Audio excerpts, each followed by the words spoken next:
The Committee on Homeland Security will come to order. Without objection, the chair may declare the committee in recess at any point. During today's hearing, I would remind members that they should direct their comments to the chair or to the secretary. I now recognize myself for an opening statement.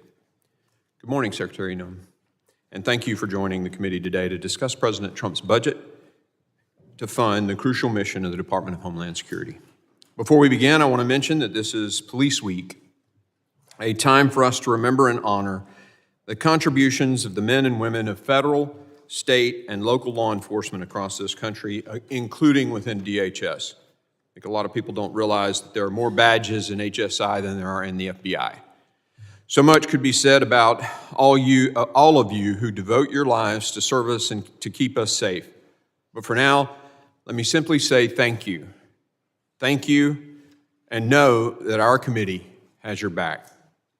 Madam Secretary, this is your first appearance before the committee, and I look forward to continuing to work closely with you and your team as we strive to undo the damage and the chaos created by your predecessor.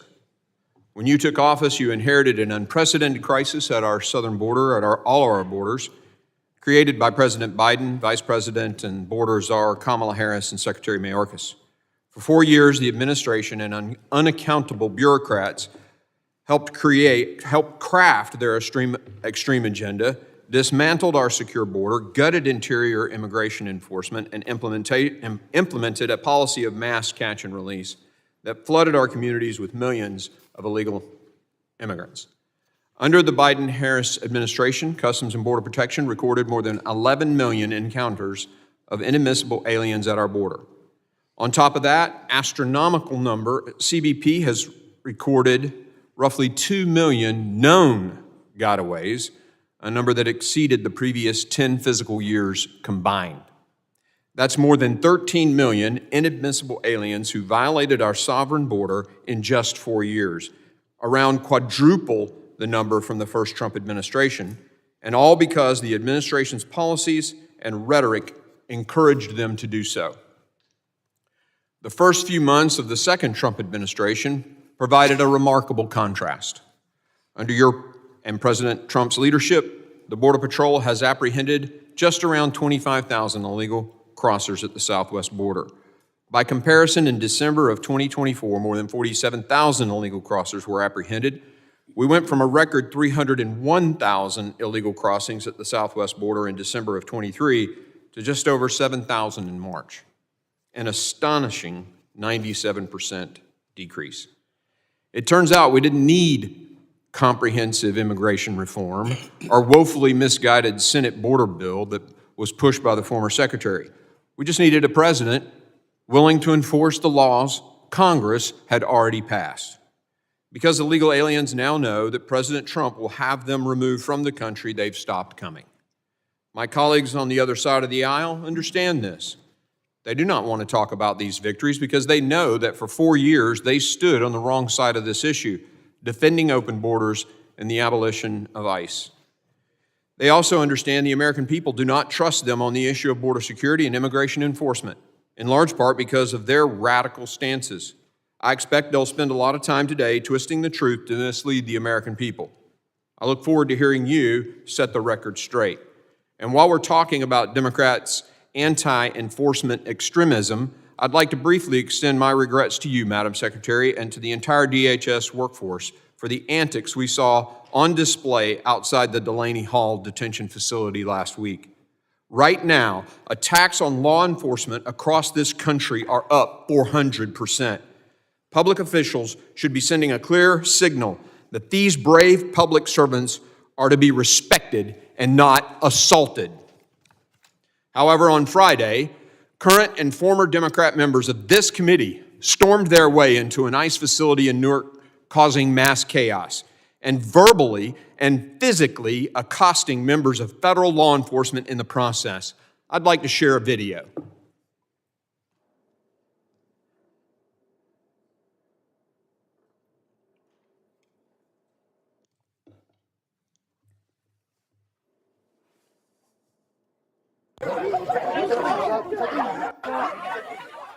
The Department of Homeland Security is warning there could be more arrests following the incident that you see here.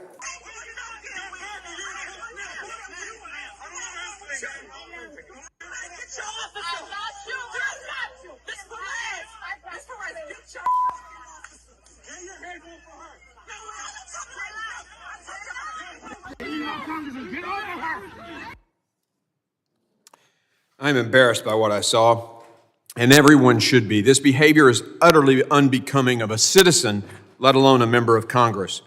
Democrats may talk a big game about law and order, but these actions are a violation of the sacred principle. Not only have Democrats excused these actions, but they've actually tried to blame ICE for what happened. When you punch a law enforcement officer, that's not the law enforcement officer's fault. This behavior demands a swift and firm response, and I assure you action will be taken. Despite Democrats' best efforts to prevent it, the Trump administration has ended the immediate crisis at our borders. However, more work remains, particularly in removing the millions of individuals who have no lawful basis to be in the United States. It is essential that we swiftly fund enforcement efforts through the reconciliation process.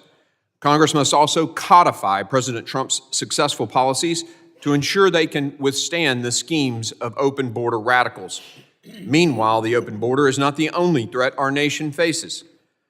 While the Biden-Harris administration had its back turned, the Chinese Communist Party executed brazen operations on U.S. soil, including running secret police stations in our cities and conducting surveillance operations.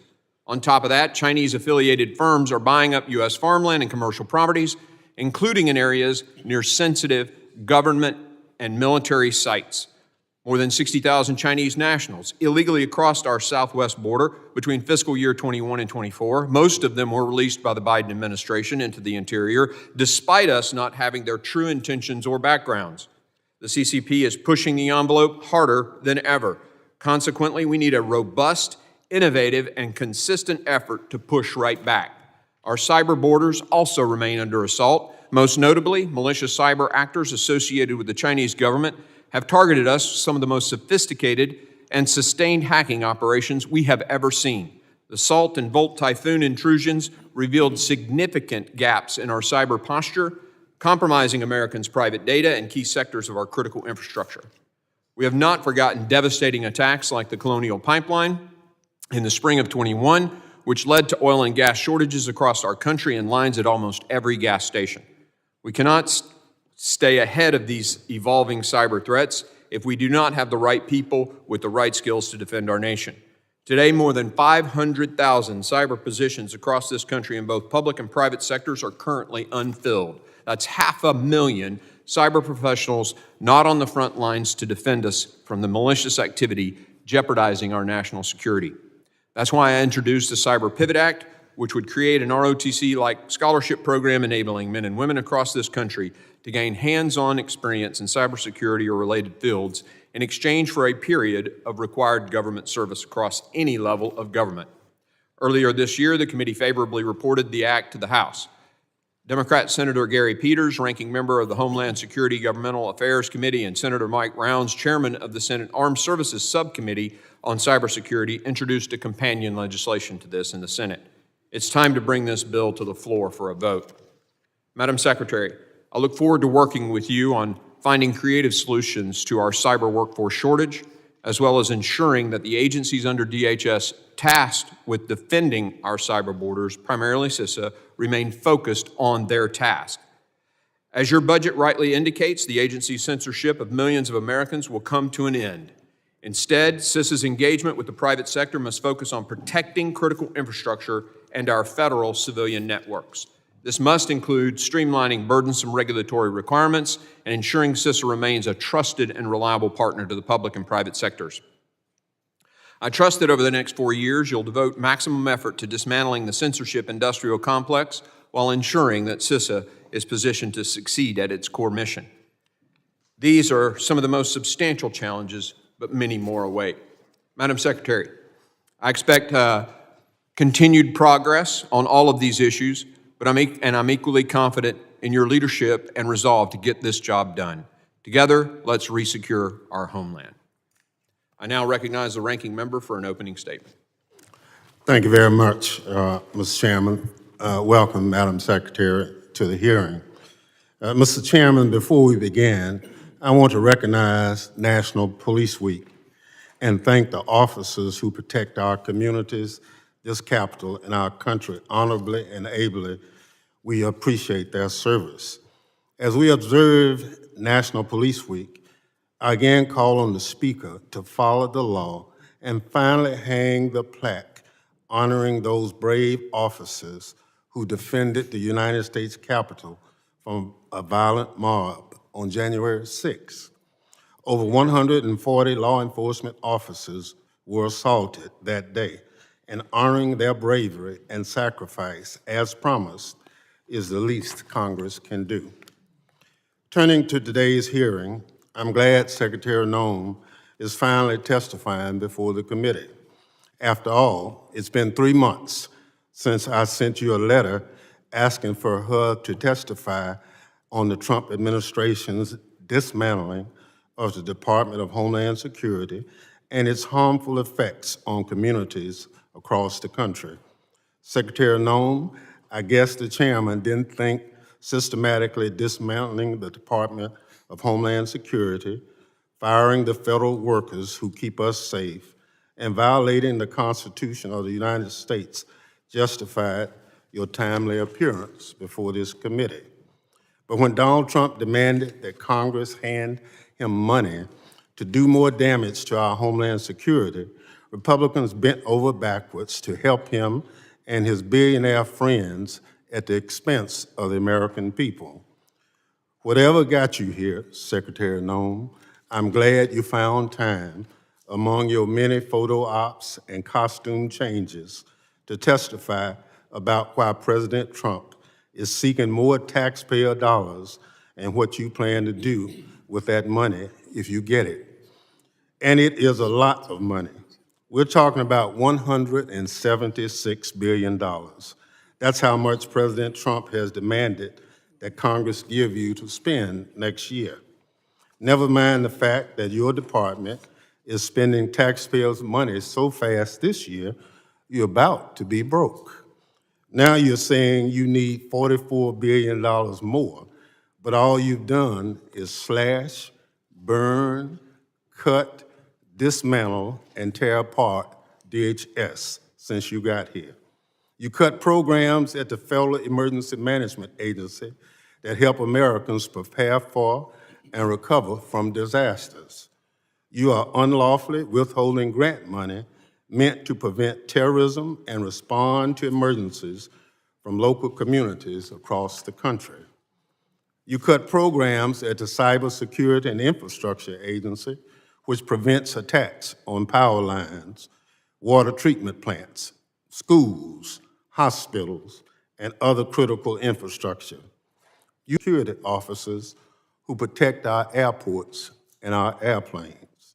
You cut the Office of Civil Rights and Civil Liberties, which keeps DHS from digging into Americans' private lives and violating people's constitutional rights.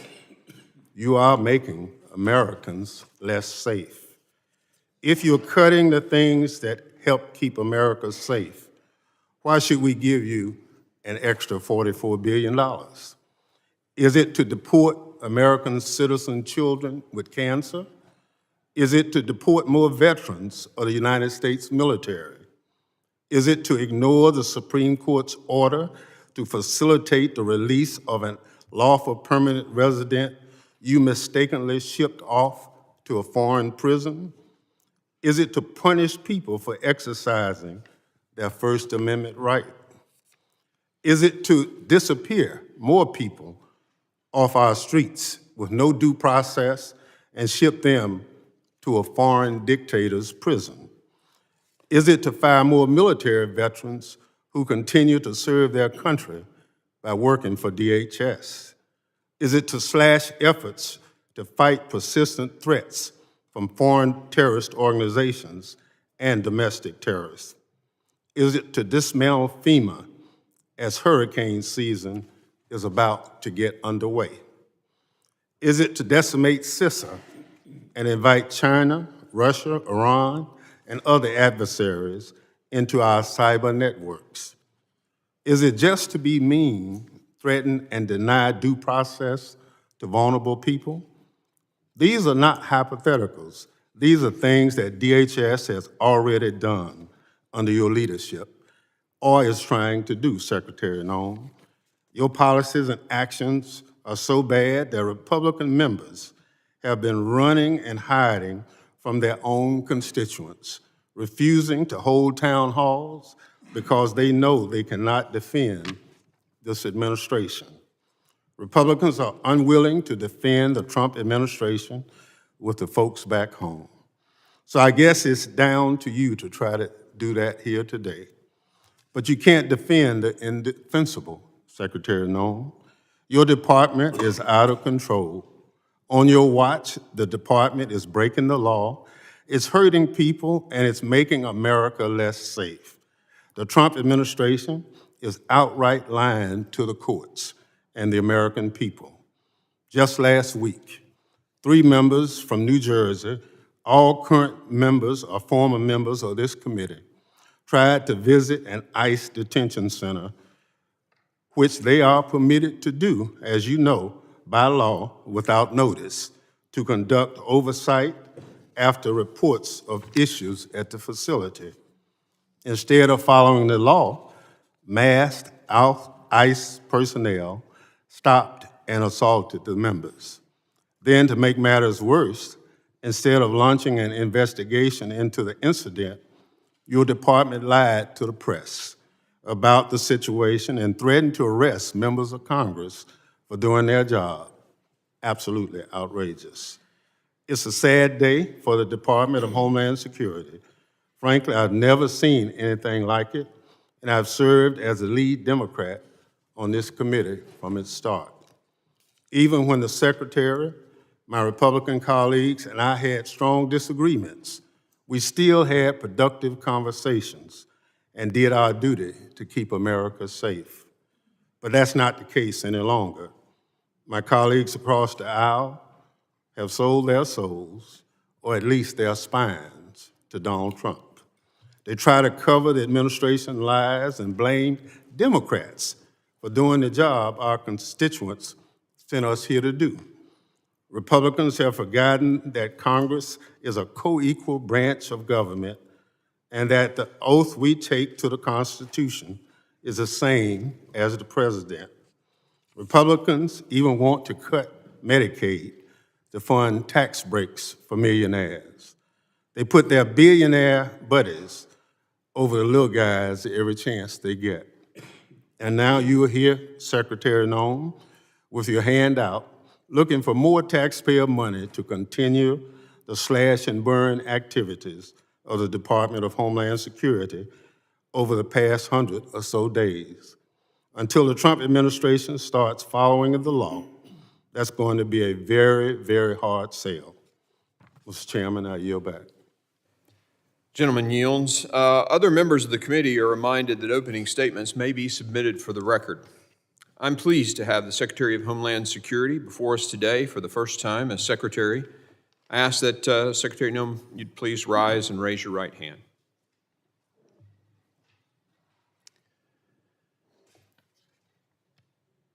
Do you solemnly swear that the testimony you will give before the Committee on Homeland Security of the United States House of Representatives will be the truth, the whole truth, and nothing but the truth, so help you God? Let the record reflect that the Secretary has answered in the affirmative. Please take a seat, ma'am. I'd now like to formally introduce our witness. The Honorable Kristi Noem currently serves as the 8th Secretary of the Department of Homeland Security. Prior to her appointment as Secretary, she served as Governor of South Dakota, as a member of the U.S. House of Representatives, and in the South Dakota State Legislature. I thank the Secretary for being here today, and I now recognize Secretary Noem for 5 minutes to summarize her opening statement. Well, thank you, Mr. Chairman, and also thank you, Chairman McCall. Good to see you again. I was very privileged to serve with you when I served in this body, and to Ranking Member Thompson. I appreciate the invitation to be with all of you today and talk about important matters about securing our homeland here in the United States of America. Now, having previously served as a member of Congress, it's my honor to be on this side of the dais to present as the Secretary of Homeland Security. Today, I'm proud to discuss the accomplishments of President Trump and all that he has accomplished since he's taken office in the White House. But first, I would be remiss if I did not address the disturbing actions that we saw last week. There were members of this very committee that took part in an action at Delaney Hall on May 9th that need to be addressed. I served as a member of Congress in this body for 8 years, and I understand the importance of congressional oversight. What happened on May 9th was not oversight. It was a political stunt that put the safety of our law enforcement officers, our agents, our staff, and our detainees at risk. Here are the facts. As a vehicle approached the security gate at Delaney Hall Detention Center, a mob of protesters, including 3 members of Congress, stormed the gate and they trespassed into the detention facility. We have footage of those members of Congress slamming their bodies into our law enforcement officers, shoving them, screaming profanities in their faces, striking them with their fists, and otherwise assaulting law enforcement. The behavior was lawlessness, and it was beneath this body. Members of Congress should not break into detention centers or federal facilities. Had these members requested a tour, we certainly would have facilitated a tour. As a body knows, there are proper protocols and there are procedures that must be abided by. These congressional members and staff visit our facilities all of the time, and these members could follow the policies that have been in place, and they would have been followed. We would have facilitated a tour of this important facility. However, even after these members assaulted our federal law enforcement officers, we still provided them with a tour of that facility. I'm glad that at their press conference following the tour, these members acknowledged that Delaney Hall is in good condition and meets deferral standards. Charges made by these politicians that Delaney does not have the proper permitting is false. We have valid permits and inspections for plumbing and electricity and fire codes that have been cleared. Lastly, I'd like to remind Americans and everyone in this body who is detained in this detention facility are murderers, rapists, known terrorists, MS-13 gang members, drug traffickers, and other heinous actors. I hope that those members of Congress will so passionately protest on behalf of the American victims that they were elected to represent, and not just violent criminals who are in this country illegally. And now that I've addressed this issue, I want to return to the reason why I'm in front of your committee today. I want to talk about the first 100 days under the Trump administration. Under President Trump and his leadership, we have already delivered for the American people a drastic turnaround in homeland security, from the southern border to our Coast Guard to cyberspace, and we're just getting started. We've delivered the most secure border in American history. At the southern border, we have obtained near total control with daily encounters down 93% since President Trump has been in office. March saw the lowest numbers in American history of border encounters at just 7,200. Under the previous administration, U.S. Customs and Border Protection was at times under Joe Biden encountering over 15,000 people per day. This astonishing turnaround is a testament to the resolve and to the leadership of President Trump to make America safe again. And as well, it is a testament to the incredible work done by the men and women of the Department of Homeland Security. The secure border has allowed Border Patrol to zero in on fighting cartels and all of their illicit activities. Under President Trump's leadership, 6 cartels, 4 dangerous and criminal gangs have been designated as foreign terrorist organizations. This has allowed us to take a whole-of-government approach to address the illegal activities that these murderers and drug traffickers are taking on. In March, fentanyl traffic at the border fell by 54% compared to the previous year, and we are enforcing immigration laws to identify, arrest, detain, and remove dangerous illegal criminals. We're prioritizing those who have committed crimes and aliens who are a threat to public safety and national security, especially those that are affiliated with terrorist organizations like MS-13 and Tren de Aragua. This includes those that already have final orders of removal. We've also worked to enforce President Trump's America First trade agenda, and Joe Biden's trade policies hollowed out our industrial base, shipped our jobs overseas. Our tariffs have been an effective negotiating tool, and we're also reforming emergency management in this country. We have the FEMA Review Council, which will be doing its work to make recommendations to the White House. We are also addressing cybersecurity, making sure that CISA's back on mission at protecting the homeland, and the Coast Guard is the only U.S. military branch under the umbrella of the Department of Homeland Security. We're making sure they have the resources and the vision to leave and be the point of the spear in the future. Since I took office, one of the responsibilities that I have is in reforming the Secret Service. We've reassessed Secret Service's needs, gotten recruitment away from Biden administration's DEI objectives, and made sure that they are equipped and ready to take on the task of protecting the more powerful into the future. We are so grateful for their bravery, their dedication, and their patriotism. It's our responsibility to continue providing them with the resources that they need to continue to do the important work that they do.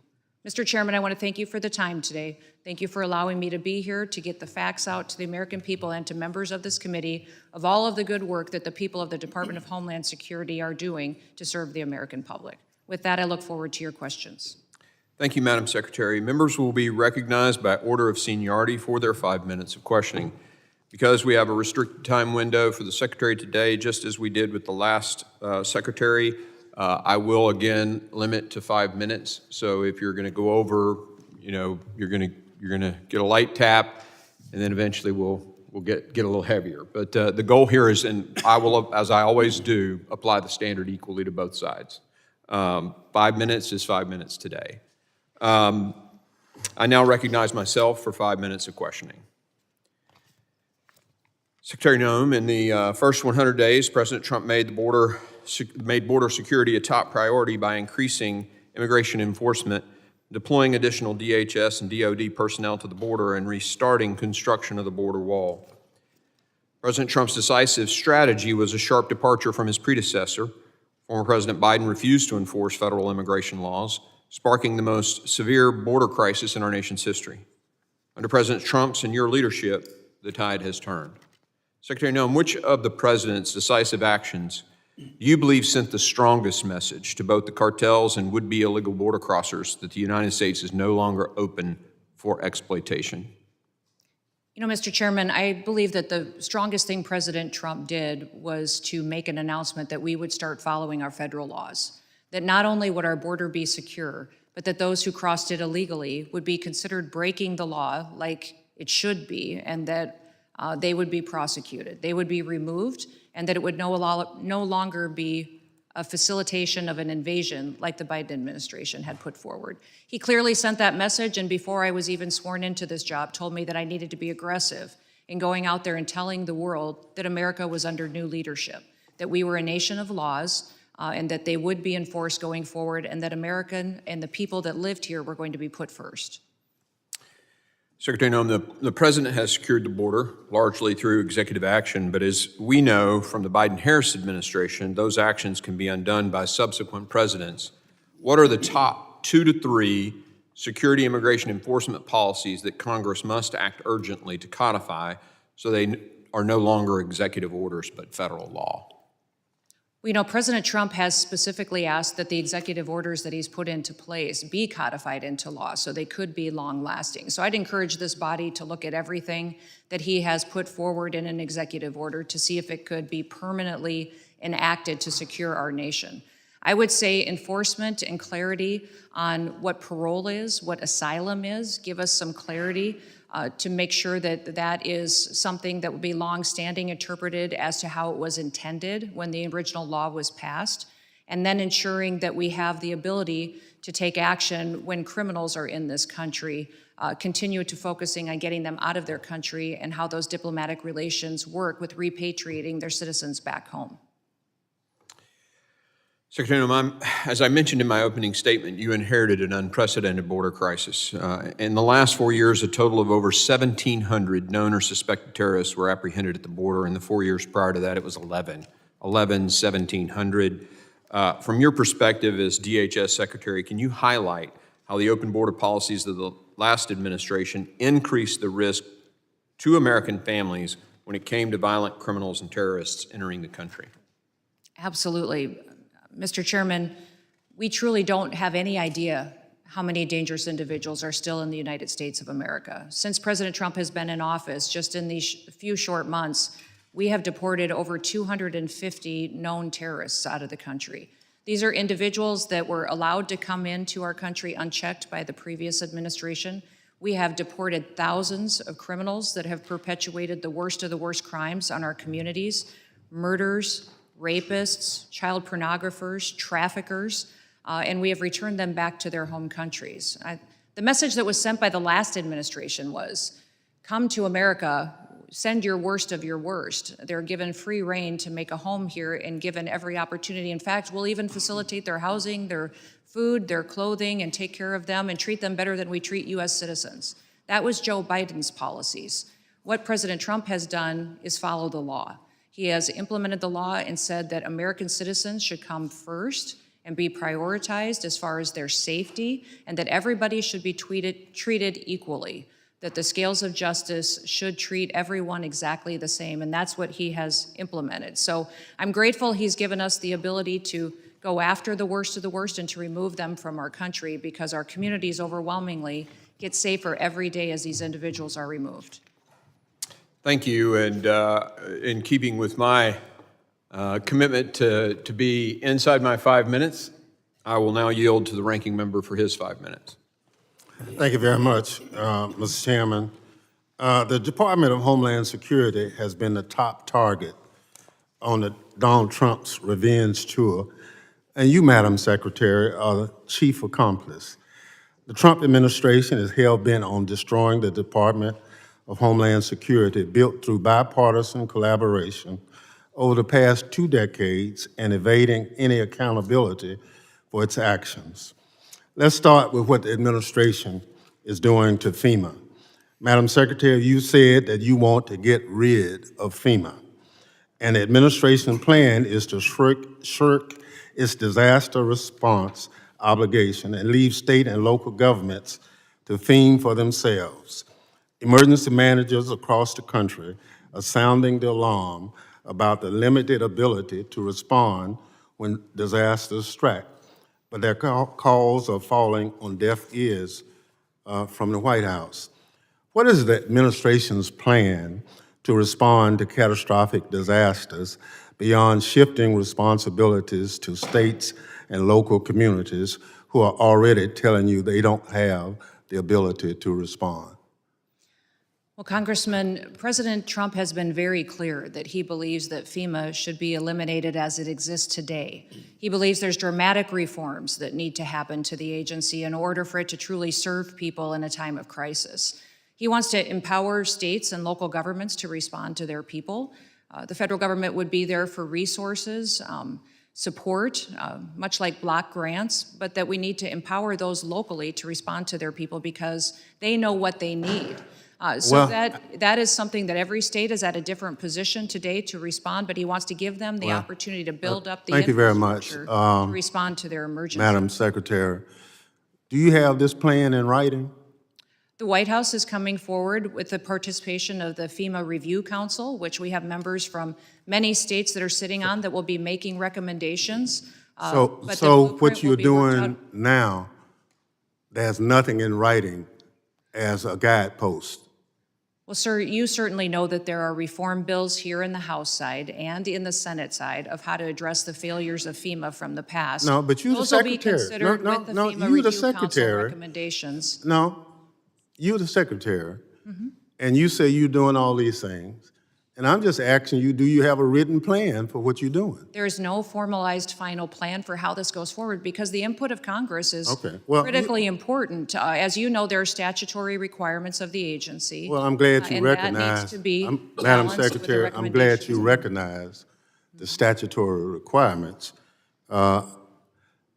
Washington State, Mississippi, and a couple other states already have requests in to you or to the president for disaster declaration, and it's taken an inordinate amount of time, more than normal. I just want to know, is that inordinate amount of time is based on some plan that you have knowledge of? But if it's not in writing, I understand. So you talked about the rule of law. Are you telling the committee that due process for anybody that's picked up in this country should not be followed? Congressman, we have utilized due process as it is laid out in the tools that Congress has given us. We have followed the tools and the processes to which Congress has given us to give due process to people appropriately as it is due. So your testimony to this committee under oath is that everybody that ICE has picked up in this country has been given every opportunity as Section 5 under the Constitution provides. Correct. I believe everybody has gotten due process, and every person has been treated appropriately according to the civil or the criminal action to which they were encountering individuals and brought into our detainment and then also removed from this country. So your answer is The yes. tools that you have given us No, as this no, I'm body talking about for the due process Constitution have of the been United implemented. States. I'm not talking about tools. The Constitution is clear. Correct. And your testimony under oath to this committee is that everybody that ICE has picked up and any other agency of DHS has conformed to those statutes. For example, Congressman, No, expedited yes or no? removal. No, I don't need an Expedited example. removal is one of the Madam tools that Secretary, you have I given got us to 4 utilize seconds. as due process. I just need a yes or no. Sir, that is the due process tool that you have given us to utilize that has been appropriately. So obviously, Gentleman's time has expired. I now I have a recognize unanimous Mr. consent request, Chairman. I'm sorry? I have a unanimous consent request. Let's hear it. I would like to introduce Christie Nome versus Kilmar Armando Abrego Garcia, a 9-0 Supreme Court case where the Supreme Court found that Mr. Abrego Garcia did not receive due process. Without objection, so ordered. I now recognize Mr. McCall for his 5 minutes questioning. Mr. Chairman, Madam Secretary, it's great. It was great to serve with you in Congress. It was an honor, and it's an honor to see you as Secretary of this important department. Let me say on behalf of my state of Texas, thank you for what you've done in a very short period of time. I've worked on this issue as a federal prosecutor, as chairman of this committee for over 25 years. I never saw the border more broken, more chaotic than I did under the prior administration. Yet within months, you have restored order to the border, and the stats speak for themselves. And I want to commend you and President Trump for that. You know, on day one, they rescinded the Remain in Mexico policy, which led to the chaos. It said, we're open for business, come on in. And they did. Over 10 million encounters, 2 million gotaways, yet within months of your administration, that number's gone down 93%. Catch and release. I've been fighting that one for years. The Biden administration did away with it. Now, we're decreased to 99.99%, almost zero catch and release, a very dangerous policy. Remain in Mexico has been on the books for 30 years, yet I marked it up on the Foreign Affairs Committee last year as part of the Secure Border Act.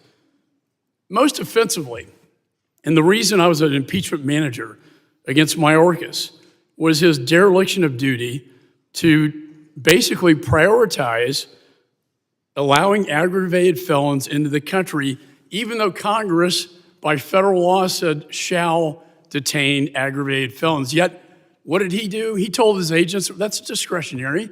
You can release these dangerous criminals into our society. What have you done within months? 50 days. You have 14,000 criminal aliens arrested, some of the most brutal gang members like MS-13 and TDA, and it's making this country safer. Fentanyl. Each year, more Americans die from fentanyl than the number of Americans who died in the Vietnam War over 20 years. You recently had the largest massive seizure of these deadly drugs just this last couple weeks by the Sinaloa cartel. And again, my state thanks you for that. Terrorism. You said 250 known suspected terrorists have been deported. We saw after Afghanistan the debacle of the collapse of Afghanistan when Bagram was shut down, the prisons were unleashed, ISIS-K went to the Khorasan region, crossed into the United States, and 8 were found plotting in this country. You were making this country safer by your actions. The Biden administration made it dangerous, and it didn't have to take a bunch of new laws. It needed new leadership, which you have provided and the president has provided as well. My question to you is, as you know, reconciliation, you need resources, and nobody knows that better than I do. We marked up a bill, about $70 billion that can be put into your department to start enforcing these laws already passed by the Congress. The Foreign Terrorist Organization designation was huge.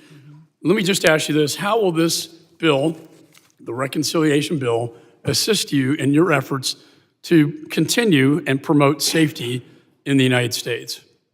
Well, thank you, Mr. Chairman, and I appreciate all of your leadership on our national security issues in the past and still continue in the future to focus on that. The reconciliation bill is imperative to our future in securing our nation. For years previous, the Department of Homeland Security has been neglected. It's one of the larger agencies in the federal government with one of the smallest budgets. And certainly under the previous administration, the Coast Guard was hollowed out. Border Patrol and ICE were not allowed to do their jobs. They were not allowed to invest in new technologies that they could utilize for interdiction. Also, our borders need surveillance and technology to make sure that we know who's coming into this country and why. Our ports of entry need new scanners so that we're truly scanning our shipping containers and much of our air freight. We don't know what's coming in by air either.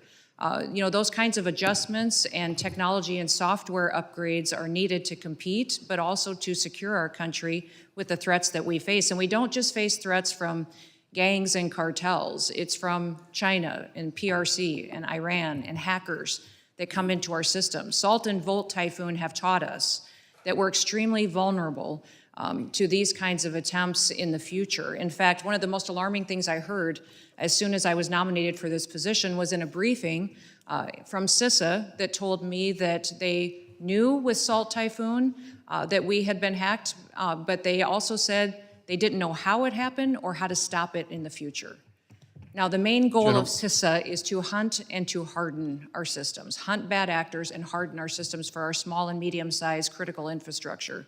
Department of Homeland Security has 10 of the 16 components of critical infrastructure, and that's what we need to focus our resources on. Thank you. Gentleman's time has expired. I now recognize Mr. Swalwell for 5 minutes of questioning. Thank you, Madam Secretary. You have an important job. I think you have one of the most important jobs in the cabinet. Thank you for doing it. I want you to have credibility and be taken seriously as you do the job. And so I want to put to rest this question about Mr. Garcia in this photo that the President posted on April 21. Madam Secretary, you agree that the letters MS and the number 13 in Times Roman numeral font, that they are doctored on this photo, right? Congressman Abrego Garcia. No, I'm just asking about this photo. It wasn't based off of tattoos. It was based off an entire case. And I'll accept that case against him. for the purpose of this question. You agree, though, that this is doctored. Is that right? The same protocols that are Madam applied Secretary, to every I want you to have individual with law credibility, and enforcement. I want you to be taken seriously. Is this doctored or is it not Sir, doctored? I am taken quite seriously Is it because doctored I or not approach my job doctored? with the importance that the President has given me to do I understand. my job. Is it doctored or not One thing doctored? that's important to remember is that every single time a case is built. Madam against Secretary, I have a individuals, 7-year-old, the a same 6-year-old, and a protocols. 3-year-old. I have a bullshit detector. I'm just asking you, is this doctored or not doctored? Sir, the protocols in the case built against Can you Abrego answer the Garcia question? were exactly the same. Madam Secretary, I don't have you're- any knowledge as to that photo you're pointing to. Okay, can you I take her, don't, sir. can you show her the photo? Walk her the photo down there. No, that one. Please take a look at this photo. It was tweeted by the President on April 21. It's been hanging out there for about a month. So what is your point? My question is, the numbers and the letter, MS-13, could you look at the photo, please? It's right in front of Are you. you saying Abrego Garcia is not a wife No, beater? no, ma'am. That he's not a criminal? Ma'am, He's not a human trafficker, and ma'am, he's not a member of MS-13? You vouched for Mr. Garcia when You're your team vouching for said, a man ma'am, you that is vouched a for him when known you said he violent was mistakenly criminal. deported. Sir, I didn't vouch for him. I did not say In that. that He photo- should have been deported, absolutely. It's so There was telling never that a you mistake won't look at the deport him, photo. And we will not be bringing Was him it back to this doctored or country. not? In staying here, if Can he you comes look to back your the right country, he at would the be photo in leaving front right of you? away. Madam Secretary, can you look to the right at the photo in front of you? I have seen this Okay. photo as you held it behind your head. Thank you. And the letters MS and the numbers 13, are those Is doctored this your or entire not? testimony today is on a doctored photo? You don't want to talk about the facts? Okay, The so you- importance of our national security? You acknowledge it was Do doctored. to make sure that the United States is protected? Madam Secretary, from this is not a violent hard question. criminals? Are those doctored or not? Is Sir, that actually on his hand or not? This is unbelievable to me that your focus It's is on unbelievable a to me photo that you can't think- look at the photo and tell the I American looked at people. the photo, but I don't have any knowledge as to this photo. Okay, so it's been hanging out there for 4 weeks. You are one of the chief law enforcement officials in the country. What have you done to investigate whether the president misrepresented the reason that that person has been detained? Sir, Have we you spend our done time- anything to try and figure out whether that was doctored or not? The mission of the Department of Homeland Security is to secure our nation and to make sure that we're out there going after those that are the worst of the worst, the criminals, the bad actors. Abrego Yes. Garcia. So the answer is a you've done known nothing to terrorist, correct the member president. of MS-13, a wife beater and a human trafficker that should never have been in this country to begin with. So, Madam Secretary, thank you, Mr. Burnett. 2 weeks ago, your agency deported a 4-year-old American citizen in a stage 4 cancer battle. What are you doing to get him back to the country so he can get his treatment? Congressman, this mother wished to keep her family together and to take her child with her. So as every single person is given the opportunity to, medical care is given throughout the process. so it sounds like And for this nothing. child, medical care was confirmed in their home country so that it would continue, and those treatments and whatever needs were needed to be had into the future were confirmed to be provided there before. That child's home country is the United States. Do you believe you have a right to deport a U.S. citizen? That mother chose to keep her family together, and that is what President Trump is that's- focused on. I'm that's making not the sure facts of the case. that- yes, it is the facts. Madam This Secretary, mother moving on, do you, confirmed that she wanted to do keep you her have a child right? with her, and our families and parents are given that ability to keep their children with them when they return to their home countries. Madam Secretary, do you have a right to deport a U.S. citizen? No, we do not deport U.S. citizens and have not deported U.S. citizens. Except the 4-year-old that we just No, referenced. that mother chose to keep her child with her, and that is her prerogative, and the law was followed in allowing her the opportunity to do that. So, Madam Secretary, I'm a former prosecutor. I have put people away for life sentences who are gang members. I don't need to wear costumes to show how tough I am.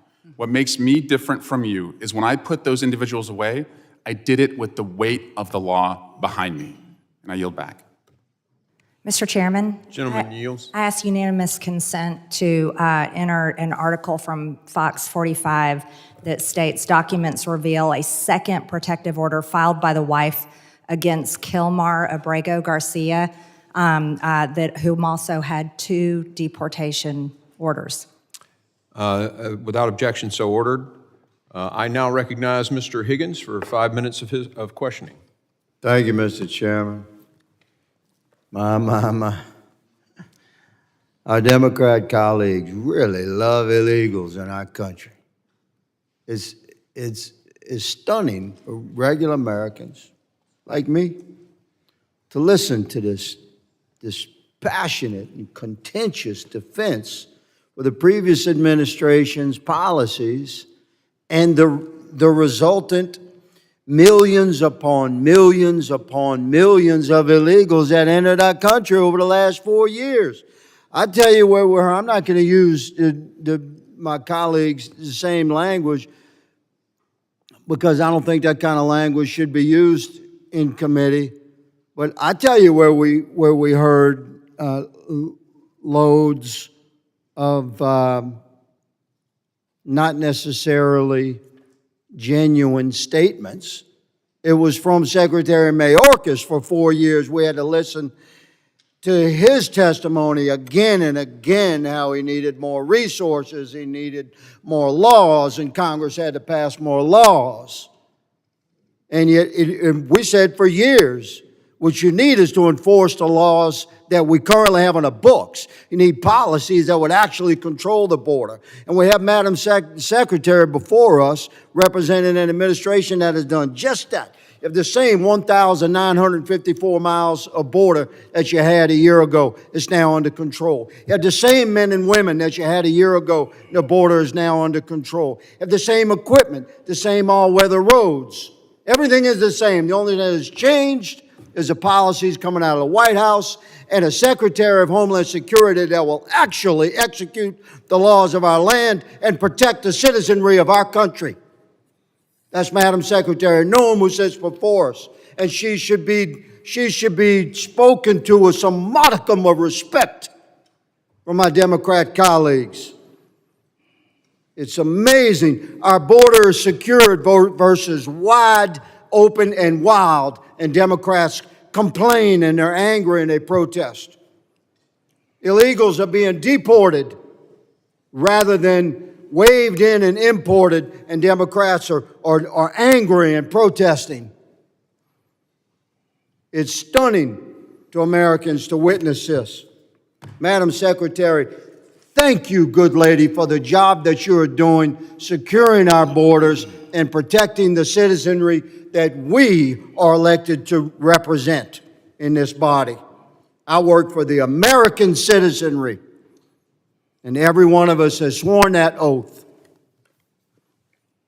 The difference between the parties has never been more stark. We represent law and order and American citizens and American enforcement of our laws. My goodness gracious. Thank you, Madam, for so graciously enduring the assault that you have. I'd like to touch on the 287G program. Thank you for partnering with our local and state law enforcement to work together to secure our borders. This is an excellent program. You have voiced support for it. Can you speak, Madam Secretary Noem, can you speak to the importance of the DHS partnering with local and state law enforcement, including programs like 287G? Well, thank you, Congressman. Yes, 287G has been a wonderful program for many years, but not utilized during the previous administration. It's a partnership between federal, law enforcement officers and also our state and local law enforcement to give them the same authorities to operate in a task force model, to go out and to really make sure that we're going after individuals that have broken our laws, that have perpetuated violence in our communities, bring them into incarceration and get them out of our country if they don't belong here. And it has been a fantastic partnership, one that President Trump has encouraged us to pursue and to continue to build out across the country. Yes, Today, ma'am. we have That program and others like it are going to be heavily supported by Republicans on this committee.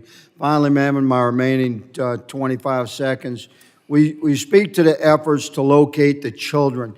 Thousands and thousands and thousands of children waved into our country during the last 4 years, and they're lost to the interior. Many are being trafficked and abused. Can you speak to the efforts to find these kids?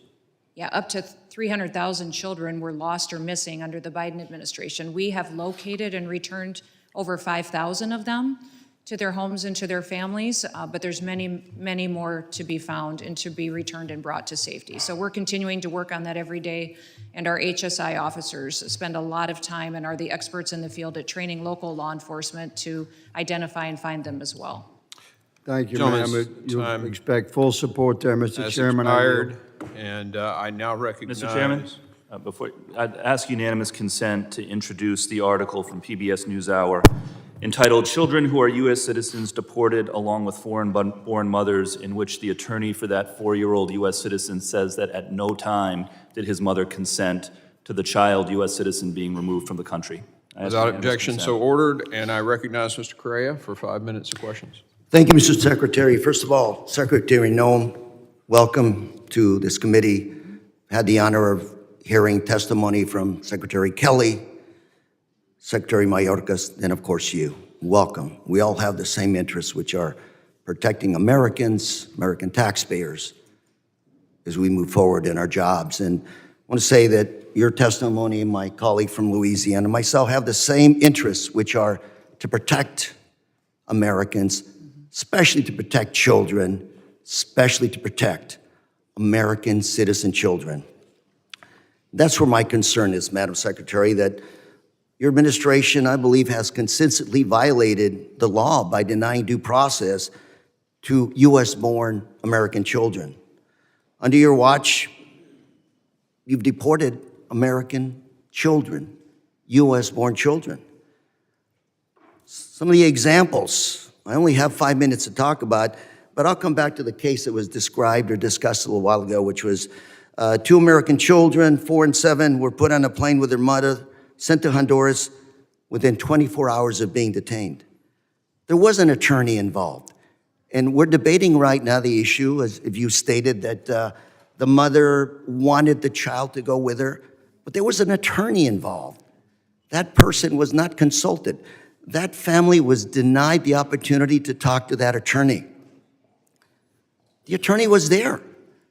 What is wrong with asking the attorney? You've got a family that had been checking in, following ICE direction, Check in. Bring your family to check in.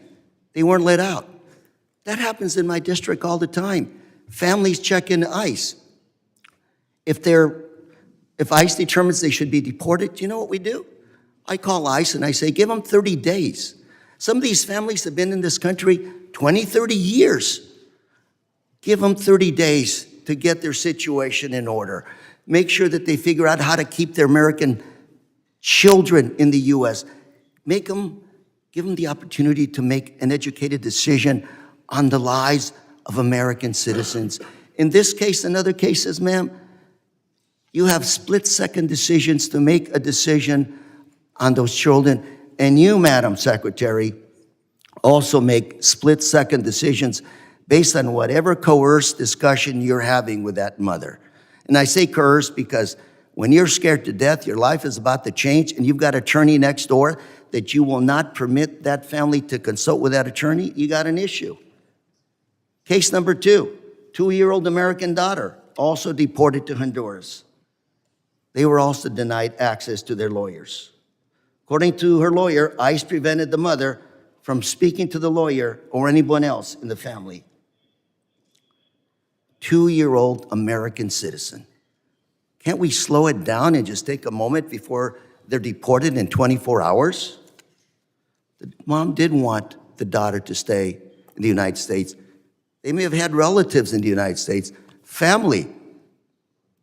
Even the own Trump-appointed federal judge overseeing this case has said that he had a strong suspicion that the government just deported a U.S. citizen with no meaningful due process.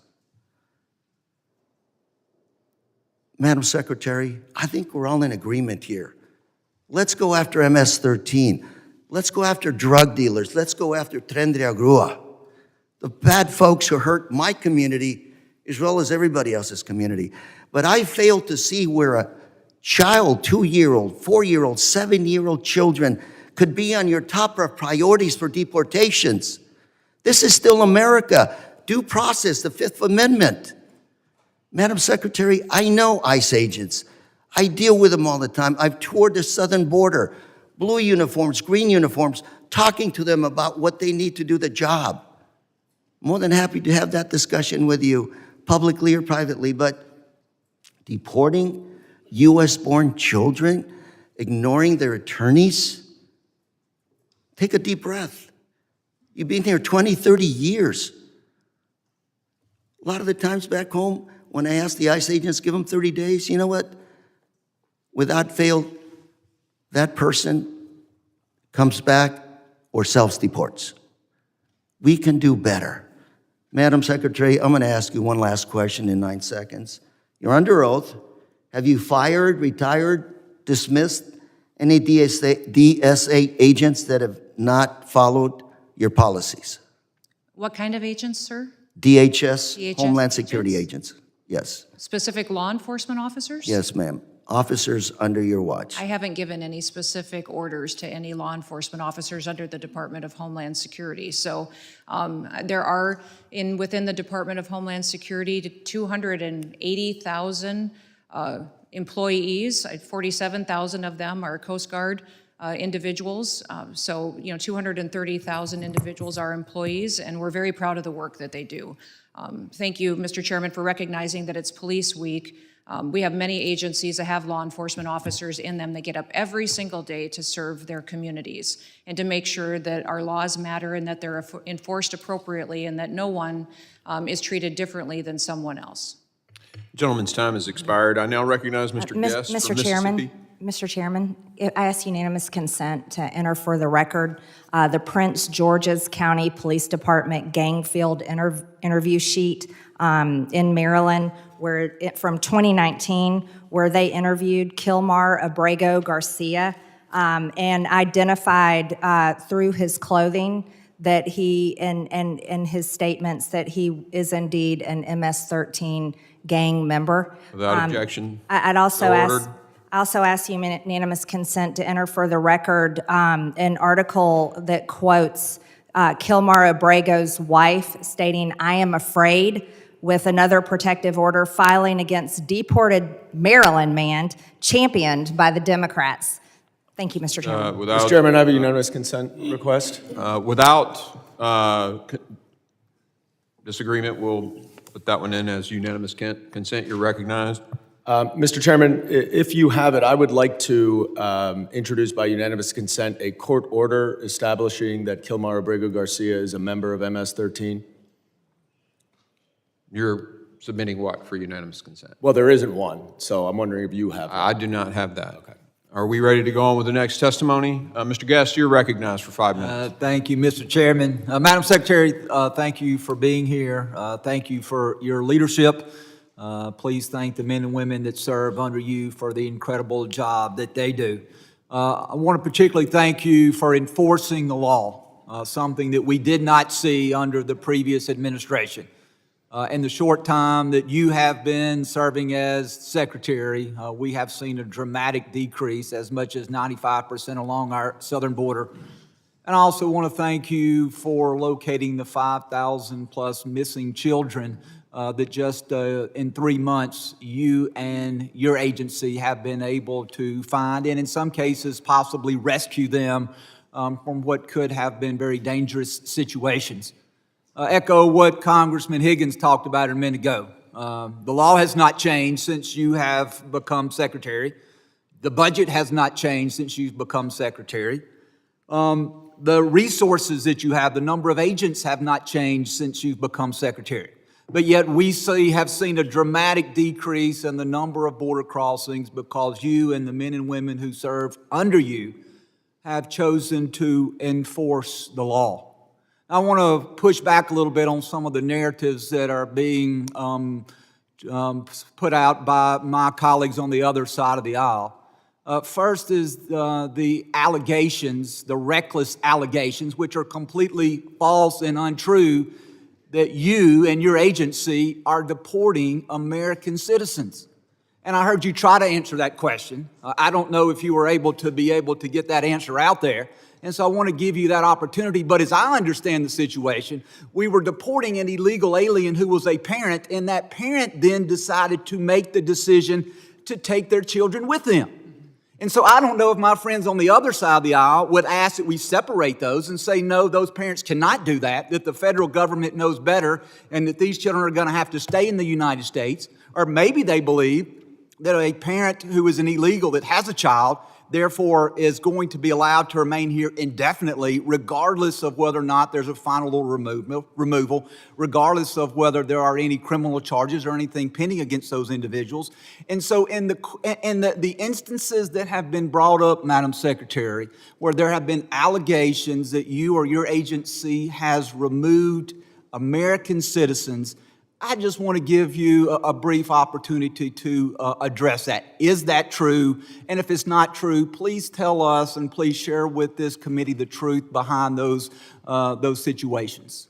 Congressman, the children that were referenced previously in the testimony of the gentleman, in both of those cases, the mothers chose to keep their children with them when they returned home to their home country. That is a priority of President Trump, to keep families unified.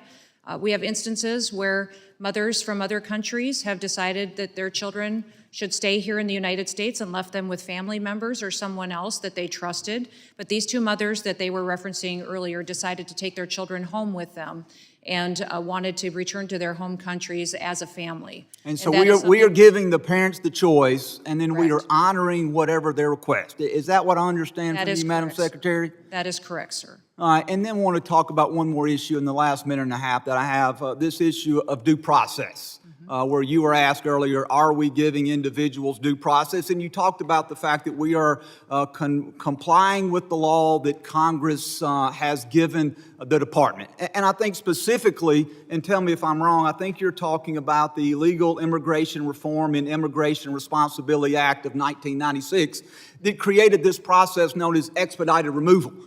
And we know that that law in 1996, that it passed Congress overwhelmingly, at both the House and the Senate.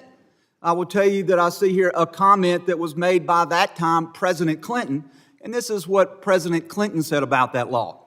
It said, President Clinton asserted that the legislation strengthened the rule of law by cracking down on illegal immigration at the border in the workplace and in the criminal justice system without punishing those living in the United States legally.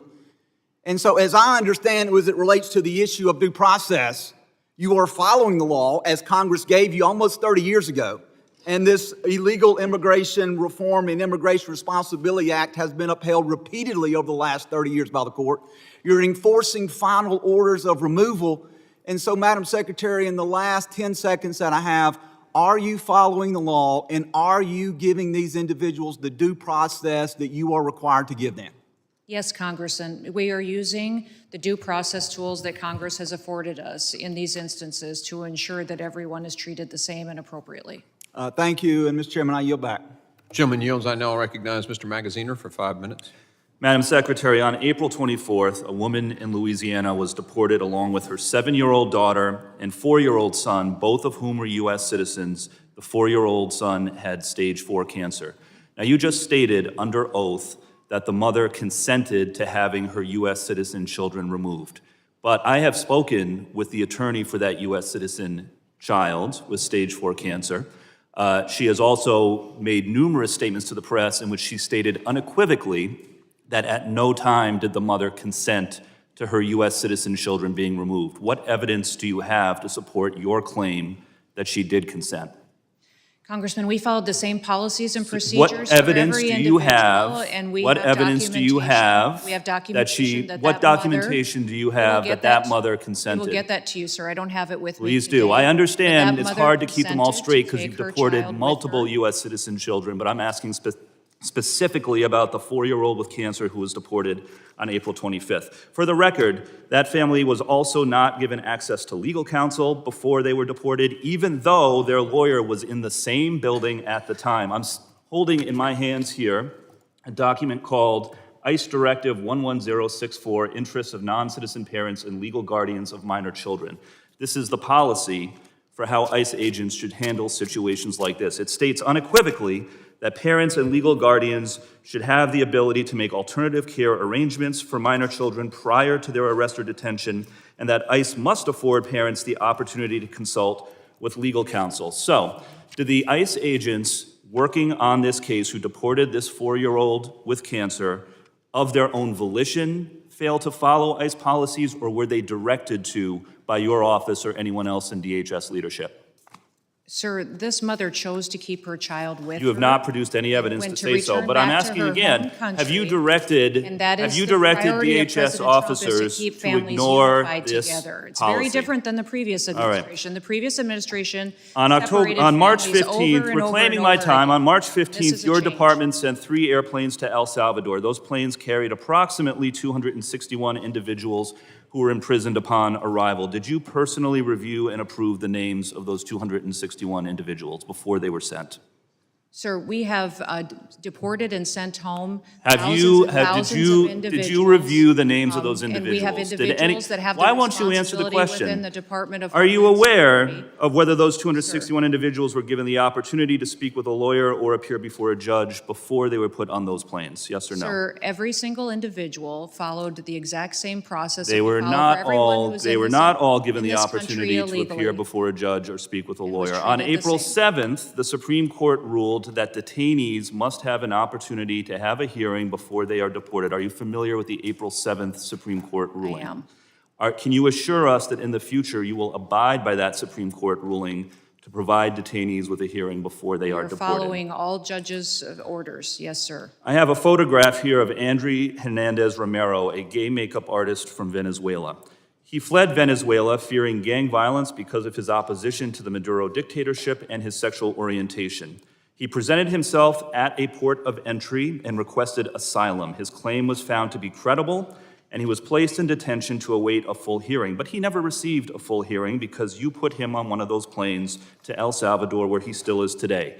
Listen to me. He had no criminal record in the United States or in any other country. He did not even enter the country illegally. He presented at a port of entry. He tried to do it the legal way. And to this date, the only evidence your department has presented to justify his imprisonment is that he had 2 tattoos, one that said mom and one that said dad. Do you have any other evidence to present for why this individual should be locked up in El Salvador?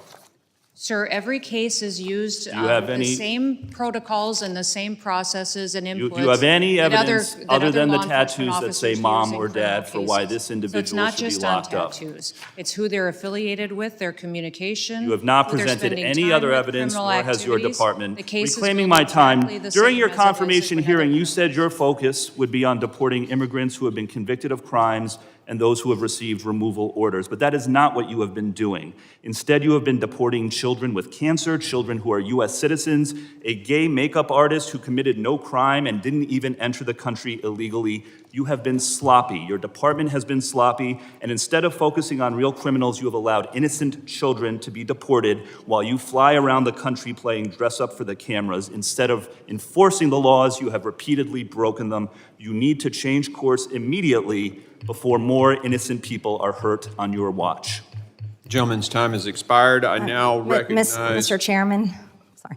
I ask Green. unanimous consent to enter for the record. One of our colleagues had asked if there was evidence if the so-called Maryland man, Kilmar Abrego Garcia, was MS-13. According to the Attorney General of the United States, she posted that the evidence shows Kilmar Abrego Garcia has repeatedly been identified as a member of MS-13 by a Maryland County Police Gang unit, which I introduced for the record, a reliable confidential informant, ICE officers, an immigration judge agreed, and an appellate board agreed. Without... So you have, objection- is that a court Without order? objection. Well, I object. Is No, that- she can put anything she wants in the record. She's not complying to your request, Mr. Goldman. She asked for unanimous consent. Okay, so you're objecting to her putting that into the record? I am objecting subject to a clarification. Is that a court order that establishes that he's a member of MS-13? An immigration judge agreed that bail- he was MS-13. for bail An appellate, purposes. Hold an on, yeah, appellate we're board not gonna- agreed. Don't misrepresent. Hold on, A we're not... judge. Everybody pause. We're going to let one person talk at a time. You ask a question, answer the question, please. According to the Attorney General of the United States, she informed the country that an immigration judge agreed that your Maryland man, Kilmar Abrego Garcia, is MS-13. An appellate board agreed. ICE officers are misstating agreed. what the A Interrupt, reliable Mr. Goldman, informant. the clock is not yours right now. She has the floor. Please continue answering the question. Thank you, Mr. Chairman. A Maryland County She's not answering the question, sir. No, she's going to answer the question, and then you can object Can to you her answer. make sure that she answers the question? Finish answer. You just said, please finish your answer. A Maryland County Police Gang unit agreed that he's MS-13. A reliable confidential informant agreed that he's MS-13. ICE officers agreed that he's MS-13. An immigration judge agreed that he's MS-13. An appellate board agreed that Kilmar Abrego Garcia, your Maryland man, is MS-13. Okay. I You have the object. floor. What do you want to say? I object because she is misstating the record and the facts. That is not accurate, and therefore I object to that being introduced. There is no. Mr. Well, sir, can Chairman? I explain? You let her go on. Go ahead. There is no final court order establishing that he's a member. Maybe he is. So you should put all that evidence before a judge, and if he is MS-13, he should be deported. That's what we're talking about, but you're misstating what all of that evidence is. No, I think I'm going to make a point here. You basically just read what the Attorney General said, correct? Yes, sir. You didn't assert that this was a court order, did you? Did you assert that this was a court order? I read the Attorney General of the United States. And you have a right on our committee to submit for unanimous consent or a vote, if we want to put it to a vote.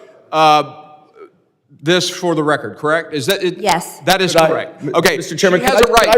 Could I review what she is submitting? No, she can submit something to this committee. But it matters that she just said she represented exactly what the Attorney General said. She has a document there. I would like to see that document. Let's make a copy to for see if her everybody, representation- and we'll vote on. I'm going to hold on just a second. We're going to hold. You're calling for the question? We're calling for the question. The clerk, we're going to need to set. Hold on just a second. Brief recess. Please, let's get this on the historical record. This is great. We voted in support of All right, there's Mr. Higgins, I'm just asking hold to on. see the document. I have the floor. All right, so we have a motion to vote on the submission of this for the record. That's all that has been stated. And have a parliamentary inquiry, sir. Do not interrupt me again. We are on the vote on whether or not this can be entered into the record. A motion has been made, and we will vote on that motion. All of those in favor. I have a parliamentary inquiry before we vote, sir. Mr. Ranking Member. It's our request that we object. And in the middle of the objection, you consider a motion, which... He was done talking about Ms. No, he wasn't. No, he wasn't. You stopped him from talking. I just have a parliamentary inquiry. A parliamentary inquiry. Okay, go ahead. You have the floor. Is it the procedure of this committee that someone who is making an objection to the admission of evidence cannot review that evidence before we vote on it? Yeah, the content is irrelevant to the motion, and the motion has been made to vote on the submission for the record. The content is irrelevant? I mean, that's what I'm objecting to. If she is accurate in what her representation is, I will withdraw my objection. I just need to see the document. Somebody walk the thing over there and let him read it. I mean, get to the bottom of this quickly. We'll hold on your vote, Mr. Ogles.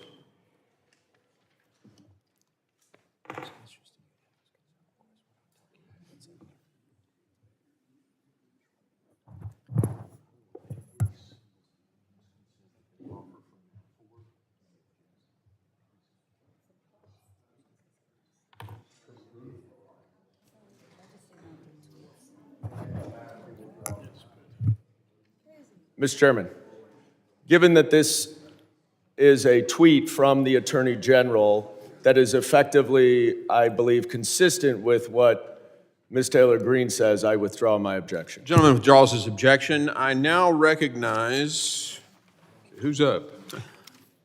Mr. Jimenez for his 5 minutes of questioning.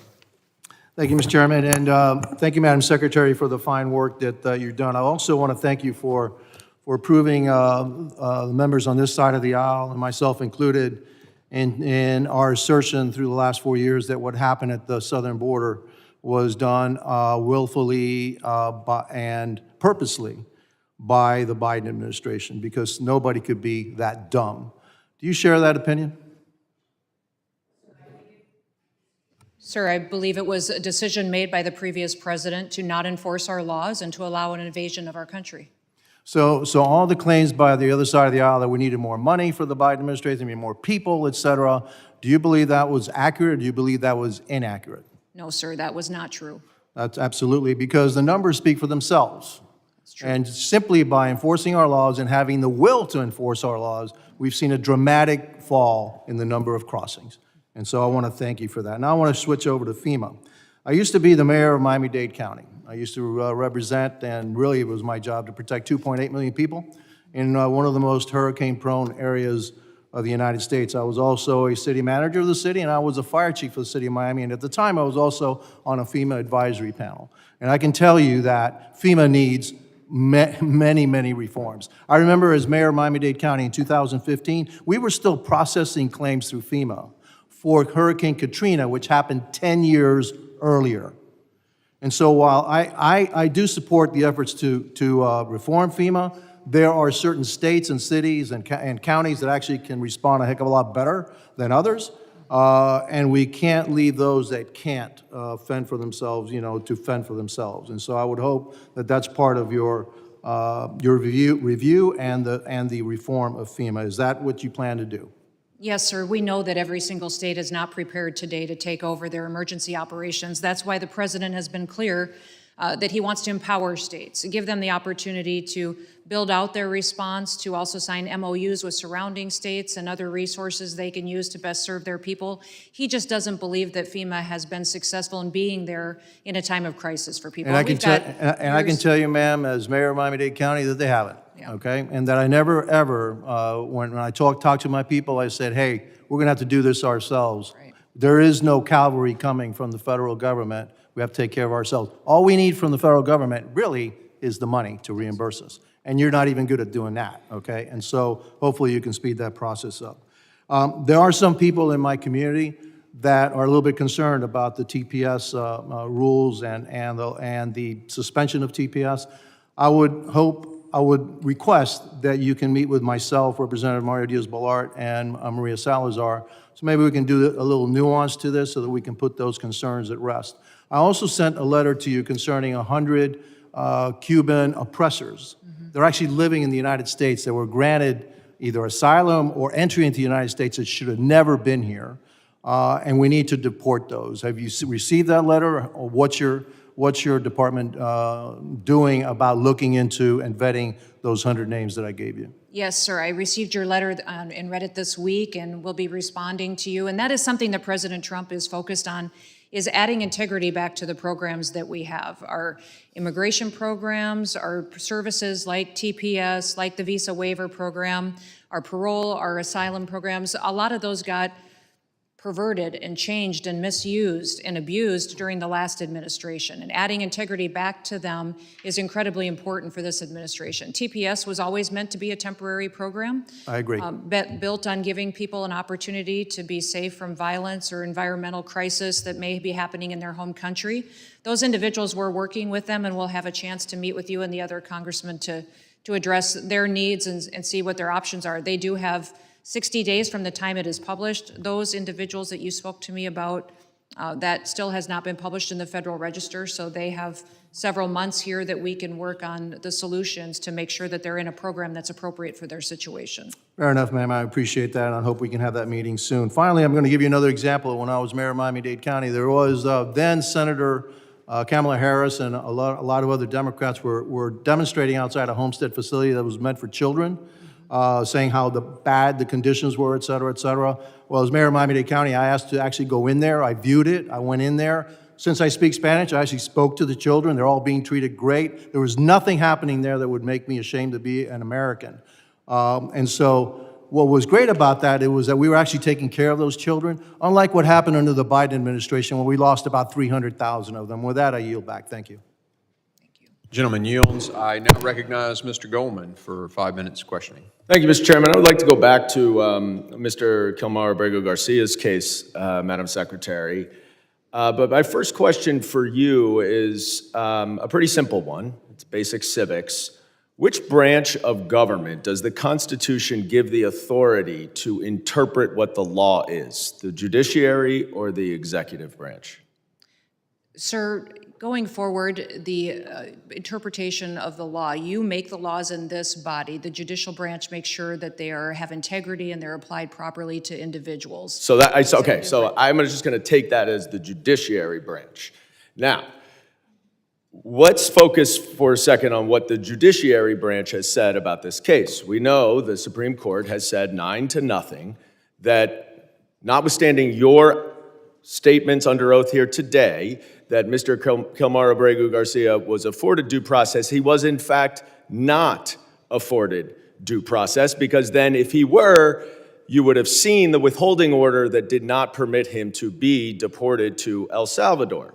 Now you allege, and I guess the Attorney General alleges, that he's a member of MS-13. That may very well be, that very well may be the case. And if he is, now that that is a foreign terrorist organization, certainly the immigration laws would allow him, and in fact require him, to be deported. I certainly would support that. But the problem that we have here is what you allege, what Ms. Green alleges, what the Attorney General alleges, is not the judiciary. You don't get to decide whether or not he is an MS-13 member. And you don't have to take my word for it, because Judge Wilkinson, a Fourth Circuit judge, very conservative, addressed this argument. He said, the government asserts that Abrego Garcia is a terrorist and a member of MS-13. Perhaps, but perhaps not. Regardless, he is still entitled to due process. If the government is confident in its position, it should be assured that position will prevail in proceedings to terminate the withholding of removal order. Will you commit right now to give Mr. Abrego Garcia that process where you can prove your allegation that he is a member of MS-13? Congressman, that judge that you just quoted did not say he was not a member of MS-13. Who did say that he was a member of MS-13 was law enforcement officers that encountered this individual. Yeah, he knows We that. had This is a Fourth Circuit judge. He knows all of what the evidence is, and he's saying if that evidence.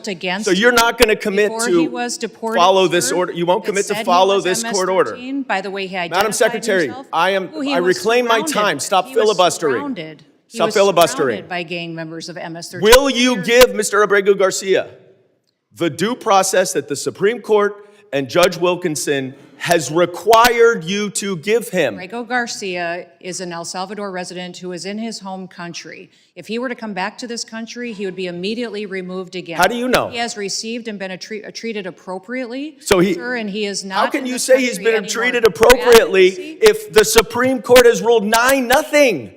9-0 that he hasn't been treated appropriately. Why is your opinion better and have more authority than the Supreme Court? Investigators, 2 judges, an immigration court that all said he was MS-13 and was removed from this country. But you understand, that is you saying that. That is you saying that. That is them saying that. This No, is no, no, no. investigators and law That is enforcement you officers making that and the case they determination. built against him. If you don't The trust our law court enforcement has officers considered all that. and The judge has investigators, considered all that, then Madam who do you Secretary. trust if you And don't if you would be trust judges? quiet, because I'm reclaiming my time, you are not following this court order. But let's focus on the court order, because this opinion also says that to facilitate, which the Supreme Court is requiring, is an active verb. It requires that steps be taken. What steps have you taken to return Mr. Abrego Garcia to allow him to get due process? Abrego Garcia is in his home country. What If he were to come steps back, have your you advocacy- taken? If your continued advocacy for him were to... I'm not advocating for him. Yes, you I'm are. advocating for a Absolutely. court order, Madam You've gone to the Secretary. mat for this The man court who order has terrorized says people that in you traffic must take with human steps beings. to follow the court order. You are here under oath. What steps have you taken to return Mr. Abrego Garcia pursuant to this court order? It's got to be extremely discouraging to be one of your constituents. To see you fight for a terrorist like this and not fight for them is extremely alarming to me. I'm fighting for due process, and that's under the Constitution. The gentleman's and you time should has fight too for expired. due process. The gentleman's time has expired. I now recognize Ms. Green for 5 minutes questioning. Thank you, Mr. Chairman. The Democrats have spent the last 4 years terrorizing Americans with their open border policies. They flooded our communities with over 13 million illegals from over 170 countries and territories who invaded our borders, raped our women and children, and murdered our own people. It's shocking to hear them to continue to defend cartels, MS-13, and terrorists today. Democrats claimed over and over again that legislation was needed to fix the problems that they created, yet to this day, no new border legislation has been enacted, and border crossings are down 93%. It was just reported that according to CBP, only 5 aliens were temporarily released into the United States in all of April. Only 5. This is compared to the 68,000 released in April of 2024 under the Biden administration. Thank you, Secretary Noem, for your great work and your leadership. This is truly saving America. There's nothing Democrats love more than defending the cartels, the criminals, and the rapists, and now we finally have a president in the White House and an administration that defends the American people. As you're aware, Secretary Noem, CISA previously developed a censorship laundering scheme through its counter mis, dis, and malinformation, MDM, efforts that suppressed conservative opinions and went after President Trump's supporters. Members of Congress, senators, including myself, were permanently banned. I was permanently banned on Twitter under this. What started as an election interference campaign eventually developed into censoring issues well beyond the election and COVID and climate change. Through their NGO partnerships, tickets were created on post they thought were misinformation and subsequently sent to social media platforms with recommendations for them to be censored. Would you please provide an update on your efforts to investigate the severity of MDM efforts during the Biden regime, and what steps are you taking to ensure CISA will never again serve as the United States government's Ministry of Truth? Yeah. No, thank you, Congressman. The CISA definitely was so far off mission, they forgot what their purpose clearly was. The CISA was created to hunt down bad actors and to harden our systems, to support local infrastructure, critical infrastructure that makes this country run, and those small and medium-sized businesses that don't have the resources to make sure that their software programs, their technology was secure from hackers and from bad actors around the world. Instead, what they were doing by out there deciding what was truth, what wasn't truth, censoring what people could say, was not their mission whatsoever. And so we have stopped those activities. We have refocused our resources back onto the cybersecurity mission and ensured that CISA is cooperating with our local and state individuals and businesses to make sure that we're truly being proactive at not just hardening our systems, but stopping the attacks that we have from countries that hate us. So the Ministry of Truth, as what CISA was operating before, was wrongful actions that were taken by employees of this administration, the last administration, to go after political targets, to manipulate the information that Americans were receiving, and that has stopped. We have fallen far behind in what we've been able to do as far as cooperating with other intelligence agencies and with those at the state level to make sure that we're being proactive. And that's one thing that we have focused extremely hard on in the last several months, is ensuring that those relationships are built back up, that we're partnering with private businesses to get the support that we need to make sure that we are hardening America's systems, because we're vulnerable to our weakest link. And oftentimes our weakest link is that small business or individual that ties into our largest systems. Yes, thank you. No American should be censored by their government for their political beliefs and their statements. Thank you for that. Also, the Trump administration has committed to reuniting unaccompanied alien children lost or trafficked under the Biden-Harris administration back to their families and guardians. What efforts is DHS taking to ensure that these vulnerable children are safely reunited with their loved ones? Because the Biden administration lost hundreds of thousands of children.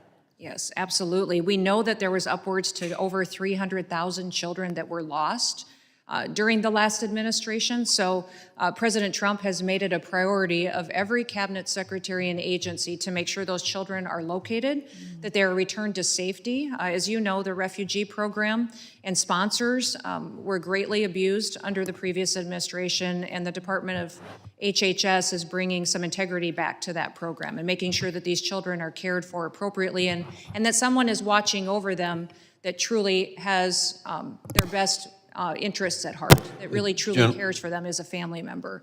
I would say over 5,000 have been found, and our HSI individuals and law enforcement officers are continuing to identify them. Gentlelady's time has expired. I now recognize Ms. Ramirez for 5 minutes of questioning.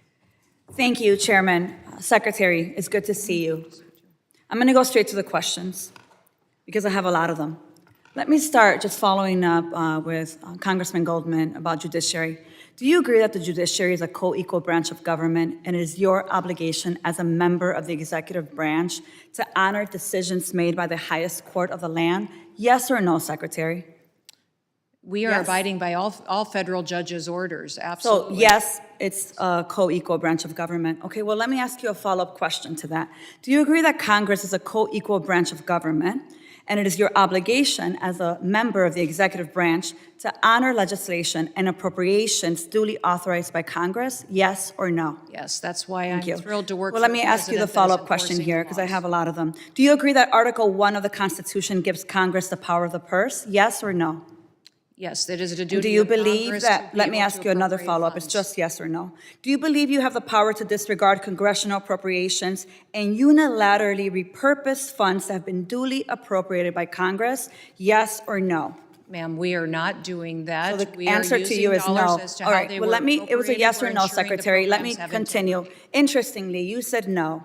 But since you've been secretary, You have repeatedly disregarded the law. You have illegally impounded funds that Congress appropriated and that your branch of government must implement pursuant to the law. Yet you've closed offices established in law, including the Office for Civil Rights and Civil Liberties, the Office of the Immigration Detention Ombudsman, the Office of the Citizenship and Immigration Services, and you've canceled contracts for programs authorized in law, including shelter and service programs and citizenship and integration grants. You've obstructed and roughed up members of this committee as they attempted to conduct congressional oversight, and then you vilified them. But my question is, if they were so bad, why were they allowed to go in after to conduct oversight? Let me just continue. You redirected funds to terrorize our communities. You created taxpayer-funded political propaganda campaigns to terrorize families and children who don't sleep at night because of the terror of those commercials that you are putting out there. You hold sick, disrespectful press conferences in my state where, let me be clear, you are not welcome. You corruptly used emergency authority to avoid procurement to make Trump's private prison donors richer by directing $45 billion for them to expand ICE detention centers. You defunded work to address real threats to the homeland, all while you pursued college newspaper editors, labor leaders, and even a Harvard scientist who failed to declare frog embryos at the airport. Clearly, we don't have time for all my questions, so I have 13 pages worth of questions that I will be submitting to the record that I expect you and the administration to answer. But here is my final question to you. When you took your oath, did you swear to support and defend the Constitution of the United States of America? Yes or no? Yes, I did. So I find it laughable. You don't behave like someone who takes that oath seriously. And let me tell you why. We don't live in a dictatorship or a monarchy.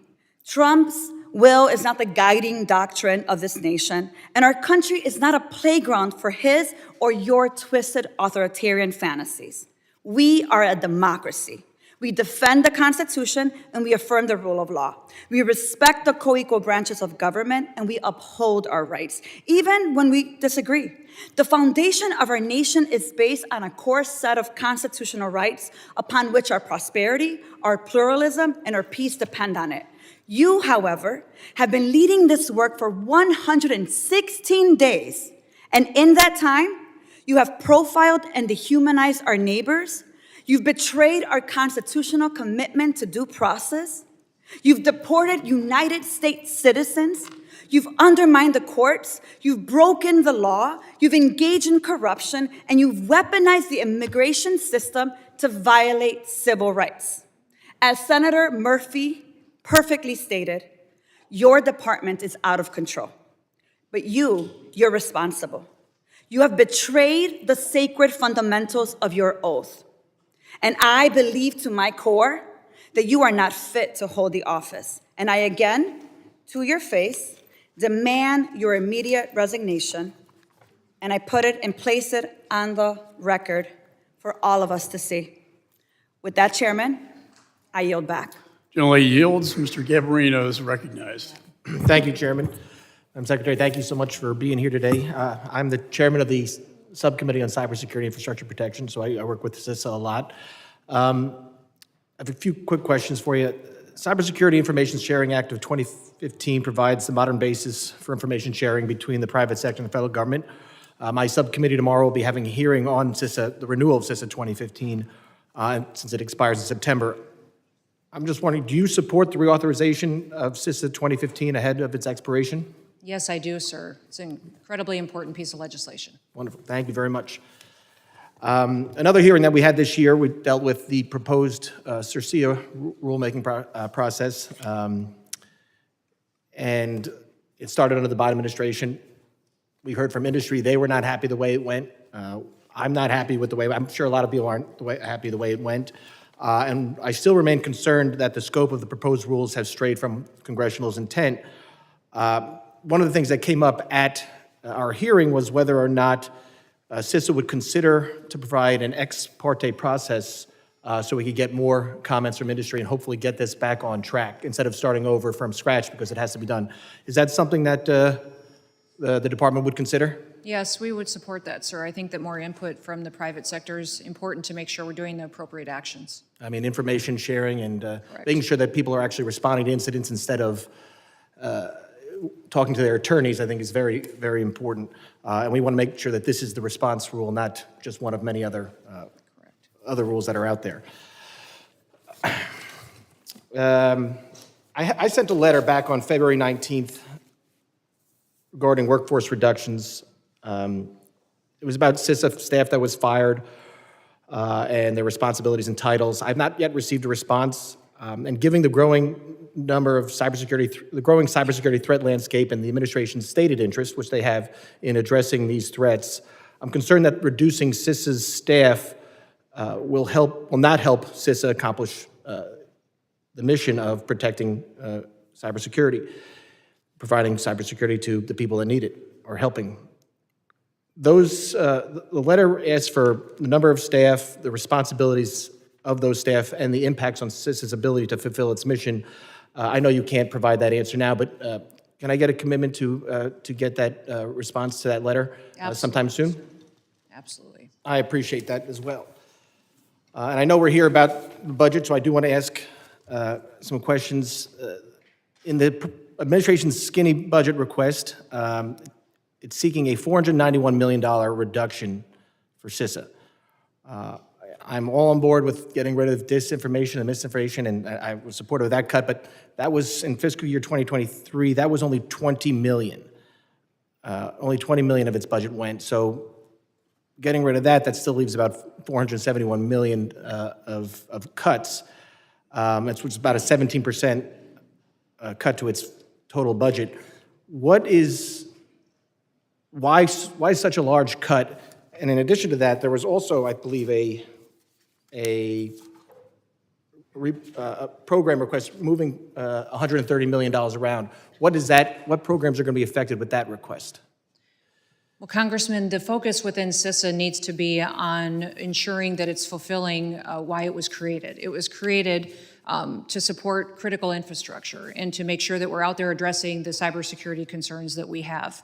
The reductions that you see are in the areas where it got off mission, where it was involved in mis, dis, and malinformation, and also the censorship activities. That's where the reflection is, but the cybersecurity side of CISA is strengthened and emboldened under President Trump's leadership and will be into the future, and making sure that we're giving them the tools that they need to create new partnerships. Those plans to partner with private industries will make us much more efficient and accountable to taxpayers, while making sure that we actually have answers to some of the threats that we have in front of us. That's the thing that has alarmed me the most about CISA is the lack of information that they have, the lack of solutions that they have, and how they protect our critical infrastructure. And when you look at Volt Typhoon, it wasn't just that we're vulnerable. It's that the Chinese have proven, PRC has proven with bad actors that they can shut down our water plants, our electrical grid, that they have the ability to do that. And if we think something in the past like a pandemic or a crisis like that was scary, wait until people's electricity is gone or their water system shuts down. And so that is one of the reasons why CISA needs to be laser focused on truly what its mission is. Yeah, I appreciate that, and I'm out of time, but I also just want to say I hope we can work together on this, and I'm very excited for Mr. Planke's nomination. I think he's going to do a great job, and hopefully they can confirm him sometime soon. But I'd like to talk to you more about the budget when we have a chance. Thank time has expired. Chair recognizes. Mr. Chairman, I'd like to ask unanimous consent to enter for the record an article from the Oversight Project that quotes the Supreme Court case Gojek versus the United States that talks about Congress's power of oversight, stating that no committee of either the House or Senate and no senator and no representative is free on its or his or her own to conduct investigations unless authorized. And that was a Supreme Court case. I'd also ask you... Without objection, so ordered. Thank you. I also ask unanimous consent to enter for the record that the ICE facility that Democrats and one of our own members here stormed, according to the Secretary, Assistant Secretary, of Homeland categorize these detainees in ICE as murderers, terrorists, child rapists, and MS-13 gang members. Without objection, Mr. so ordered. Chairman, Thank you, Mr. Chairman. I have unanimous Mr. consent. Mr. Goldman is recognized. I would like to introduce an article just published by Bloomberg Government in which the acting director of Immigrations and Customs Enforcement acknowledges that any member of Congress has the right to show up at any detention facility with or without appointments, and that he will follow that law. Without objection, so ordered. Thank you. Mr. Chairman, I have unanimous consent also. Gentleman's recognized. Thank you. I just want to also enter for the record Section 527A of the Department of Homeland Security Appropriations Act of 2024, that it says explicitly that members of Congress have the right to access ICE detention facilities with no prior notice at any time. If I could- Without objection. Thank you. So ordered. Ms. McIver is recognized. Thank you, Mr. Chairman and Ranking Member. A lot has been said, and I expect a lot more will be said about the department's interaction with members of this body when it comes to oversight. But this is not about me. Madam Secretary, it's not every day we have a cabinet member before this committee. As you know, the members of this committee have constitutional oversight responsibility for your department, and there are many things regarding this administration's Homeland Security policies that require our immediate attention. That is the work I am here to do today and every day. Secretary, this committee and the American people deserve answers for the actions of the Department of Homeland Security under this administration and the policies that have been put into place.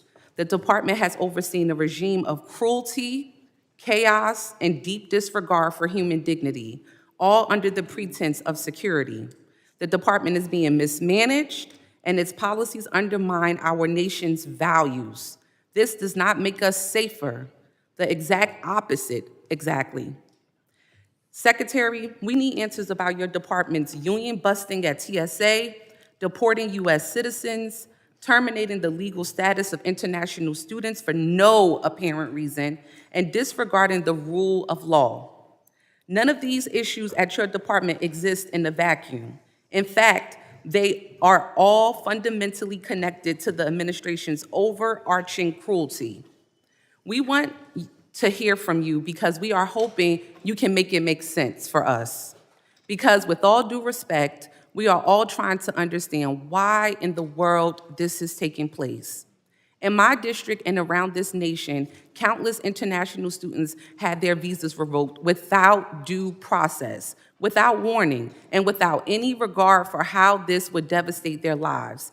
These are students who came here to learn, to build their futures, and join our workforce, only to have the rug pulled out from under them by this department's actions.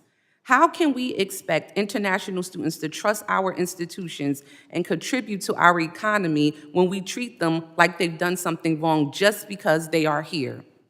Are we no longer the home of the American dream? I also want you to understand DHS's impact on our entire workforce.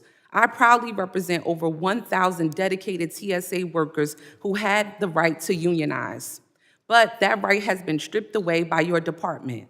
This is an attack on the people who safeguard our skies and whose dedication we rely on now more than ever. And the destruction doesn't stop there. I represent communities that live in constant fear each and every day. Families too terrified to step outside and send their kids to school, go grocery shopping, or take a trip to the doctor because of the harassment of ICE and Homeland Security. This isn't public safety, it's state-sponsored fear. I understand that this administration believes that it is its business to scare people into submission and act alone with no regard for the law to decide who is worthy to live in this country or not. However, it is this committee's business to make sure your department is held accountable and to get the American people the answers they've been looking for.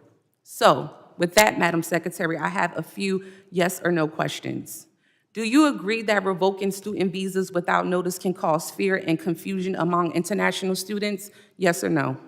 Congressman, I do not. Congresswoman, but yes or no? Congresswoman, I do not decide legal status or visa programs for I will students. take The that Department of as, State I'll take does. that as a yes. Do you support restoring full collective bargaining rights for TSA employees, yes or no?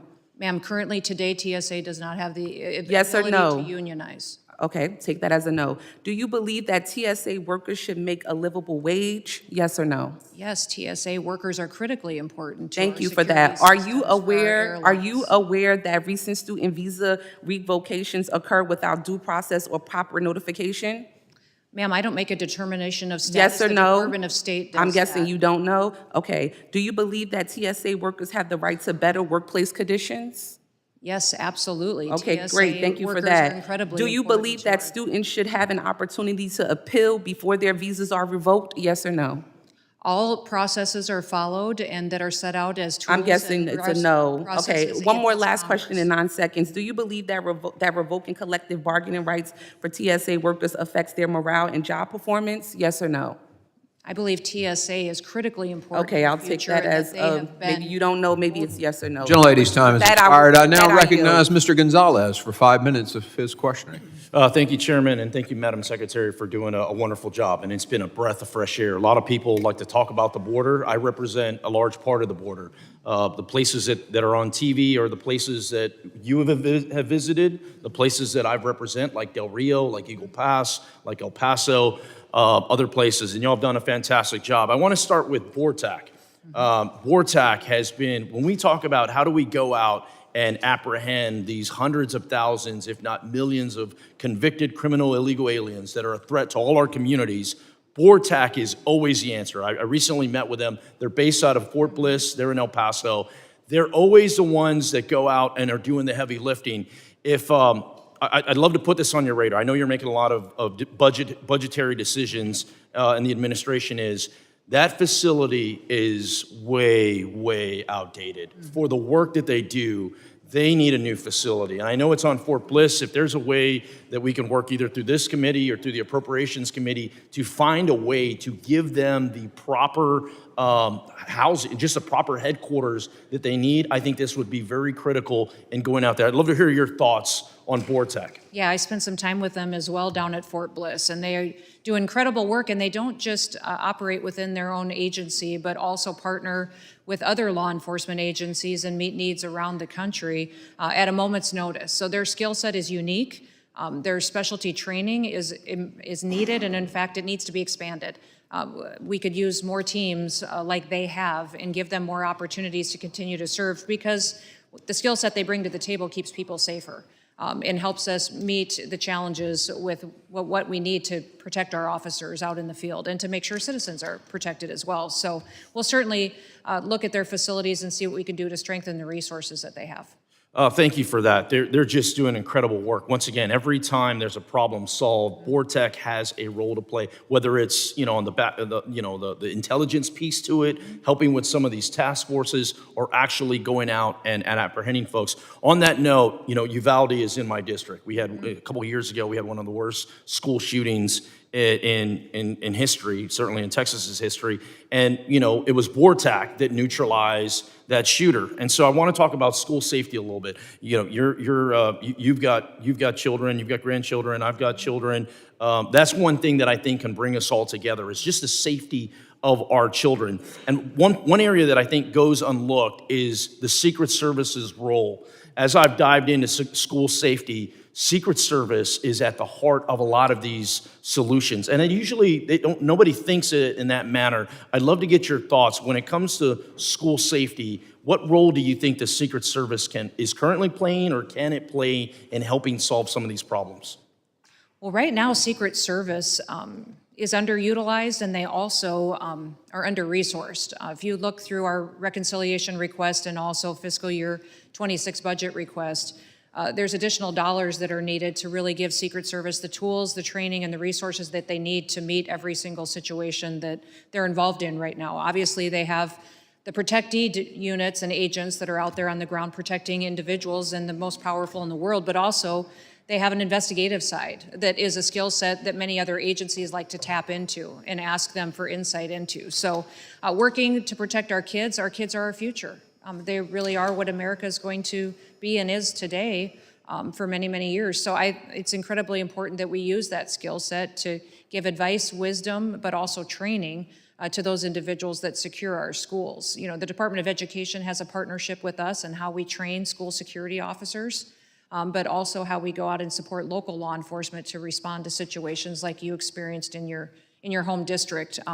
It's a tragedy that we can be better equipped for and prepared for in the future, and making sure that we're taking care of people ahead of time. That's it. And addressing the concerns and the flags that happen before we end up in a situation like you experienced. Yeah, I appreciate that response, and I'm really trying to get ahead of a problem, not wait for the problem to occur and then blame somebody else for why the problem was there. Like, let's just make sure our kids are safe as we harden schools, as we look for ideas to strengthen family units and do those different things. Once again, the Secret Service constantly continues to come up, so I look forward to working with you on that and other. One thing I would say is in the last several months, Secret Service recruitment has been up over 200%. Amazing. And under President Trump and the recruitment efforts that we've had for that agency, overwhelmingly people want to be a part of their mission in the future. You know, part of my schools, and I don't have just a little time, so part of my district, you know, the Guardian program where teachers are armed is what works for that community. Other communities, they don't want to have their teachers armed. That, in my eyes, that's something for them to decide. But as far as a federal government response, I think the Secret Service can add to whatever local ideas they have. So I look forward to working with you on strengthening that and others. Thank you again, and I yield back, Chairman. Gentleman's time has expired. I now recognize Ms. Johnson for 5 minutes. Questions? Thank you so much, Mr. Texas Chairman. to Texas. And thank you, Madam Secretary, for appearing before our committee today. I want to address several issues. I'm going to try not to repeat a lot of issues that have been addressed, but I do have some substantial concerns over how ICE agents present themselves to the public. Oftentimes, we've seen many videos out there where they're masked and not properly identified. I have a lot of real personal concern about that. I just put myself in the situation of that woman from Tufts, for example. You're just walking down the street, and all of a sudden, out of nowhere, 3 masked men, not properly identified, attack you and try to take you away. I find that to be reprehensible and not the values of this country. What steps are you taking to make sure that your ICE agents are not masked and properly identified when they approach someone? Well, ICE agents always identify themselves to individuals that they're encountering or that they're working with. What I would say as far as if they are wearing something over their faces, it's oftentimes because that agent has been involved in undercover operations or needs to be able to continue the investigative work that they do on a day-to-day basis. But don't you think, Madam Secretary, that people have a right to see whoever's trying to apprehend them? I think it's creating this unrealistic vigilante system. And are you aware that your materials, ICE agents, jackets and the sorts, are available on Etsy for $20? Anybody can do that, throw a mask on, and run around and terrorizing people of color without any regard for the law, without any regard, because your agency does not have proper protocols to make sure their agents are clearly identified and marked when they're executing their jobs. Our agents do identify themselves. They verbally do that, and then also by the clothing that they're wearing. And if they do have something that is covering some of their facial features, it's for their investigative work or their undercover work that they do as a part of their job duties as well. What I would say is that it is important that we follow the procedures and protocols for every encounter that we have, and they have done that in every situation to the best of my knowledge. Well, I would suggest that your protocols need to be revised, because I don't think it's reasonable for masked men to be apprehending people on the streets. I think that instills a lot of fear. It doesn't instill security in the process. And in states like Texas, that is open carry, when any jackadoo can be walking around with a gun. I think some tragic circumstances are at bay. I'd like to switch gears to due process. I have a lot of concerns about the lack of due process that your agency has been affording people in this country. In Texas, for example, you had rounded up 171 individuals, were preparing to deport them, and it wasn't until the Supreme Court issued an opinion that that was unconstitutional and that their due process rights were being violated did your agency actually stop and adhere to the Supreme Court's opinion. My question to you is, Has those efforts ceased in your agency? Are you going to cease trying to deport people without access to due process in the courts of law in compliance with the United States Supreme Court? Well, Congresswoman, we are following due process and using it as to how Congress has laid out to us in statute, and we are complying with all federal judges' orders as well. Well, you weren't complying at that time. It took the United States Supreme Court to order you to comply, so you hadn't proactively complied on your own. You were intending to wrongfully deport people without access to a court hearing, without access to the rule of law, and that is why it was necessary for the United States Supreme Court, Due process does not guarantee a hearing. who issued an opinion ordering you and your agency to comply with the due process rights of the people in this country. That's what makes our country great, is we do have access to due process. And so my comment to you is I'm hoping as you move forward, because initially as you were proceeding through these deportation processes, you were not affording people due process, and the Supreme Court has now ordered you to do so. So I am assuming by your testimony that you do intend to comply with the Supreme Court's order moving forward, and we're not going to have any more instances of wrongful deportation without proper access to due process. Is that correct? We are following federal judges' orders, and we are complying with due process procedures as they are laid out, as Congress has given us those tools to do that. Thank you, Madam Secretary. I have one other question about FEMA. I'm very concerned about the destruction of FEMA. You know, Texas is a state that has a lot of hurricanes, tornadoes, and natural disasters. We rely upon FEMA extensively, and I'm very worried about that. And when you are governor, though, you actually utilized FEMA for your own state. So you did recognize at the time when you were serving as a governor that FEMA played an important role in natural disasters within South Dakota. Is that correct? Yes, we had 12 FEMA-related disasters during the 6 years I served as governor of the state of South Dakota. But I just find it, I'm running out of time, but I just find it ironic. I now recognize Mr. Pfluger, the gentleman from Texas, for 5 minutes. Thank you, Mr. Chairman. Secretary, thank you for being here. What a difference an election makes, what a difference a Congress makes, what a difference having you here instead of asking thousands of questions and getting no answers. And I'll start with the first question that I left off with and I know that may be funny to my colleagues, but it's not funny to me because of the known and suspected terrorists, the KSTs that came into this country. And I'll basically lead off with the last question that I asked your predecessor, which was the policy of the Department of Homeland Security and this administration when it comes to KSTs. And talk to us about the successes that we've had and kind of where we stand, because they left us with a real mess with 40 plus people that were in this country. And, you know, I'd like to hear what your department has done and tell us kind of the path forward. Yeah, absolutely, Congressman. The previous administration let a lot of dangerous individuals into this country and get a foothold, and then not only just allowing them to perpetuate terrorist activities in our country, but also recruit new members and to build out their systems and to gain access to our infrastructure. So I'm very proud of the fact that President Trump has aggressively enforced the law. Let us use the tools that are afforded to us under the Department of Homeland Security to address these threats, bring them to justice and face consequences, and to get them out of our country. So he has removed over 250 known terrorists, suspected terrorists on the watch list, thousands and thousands of individuals that were affiliated with them, but also individuals that committed crimes that are members of MS-13, Tren de Aragua, but also cartels and their members and affiliates in this country. So overwhelmingly, the safety of our communities is in a much better spot than it was just 6 short months ago. And even the message that President Trump has been bold enough to send around the world.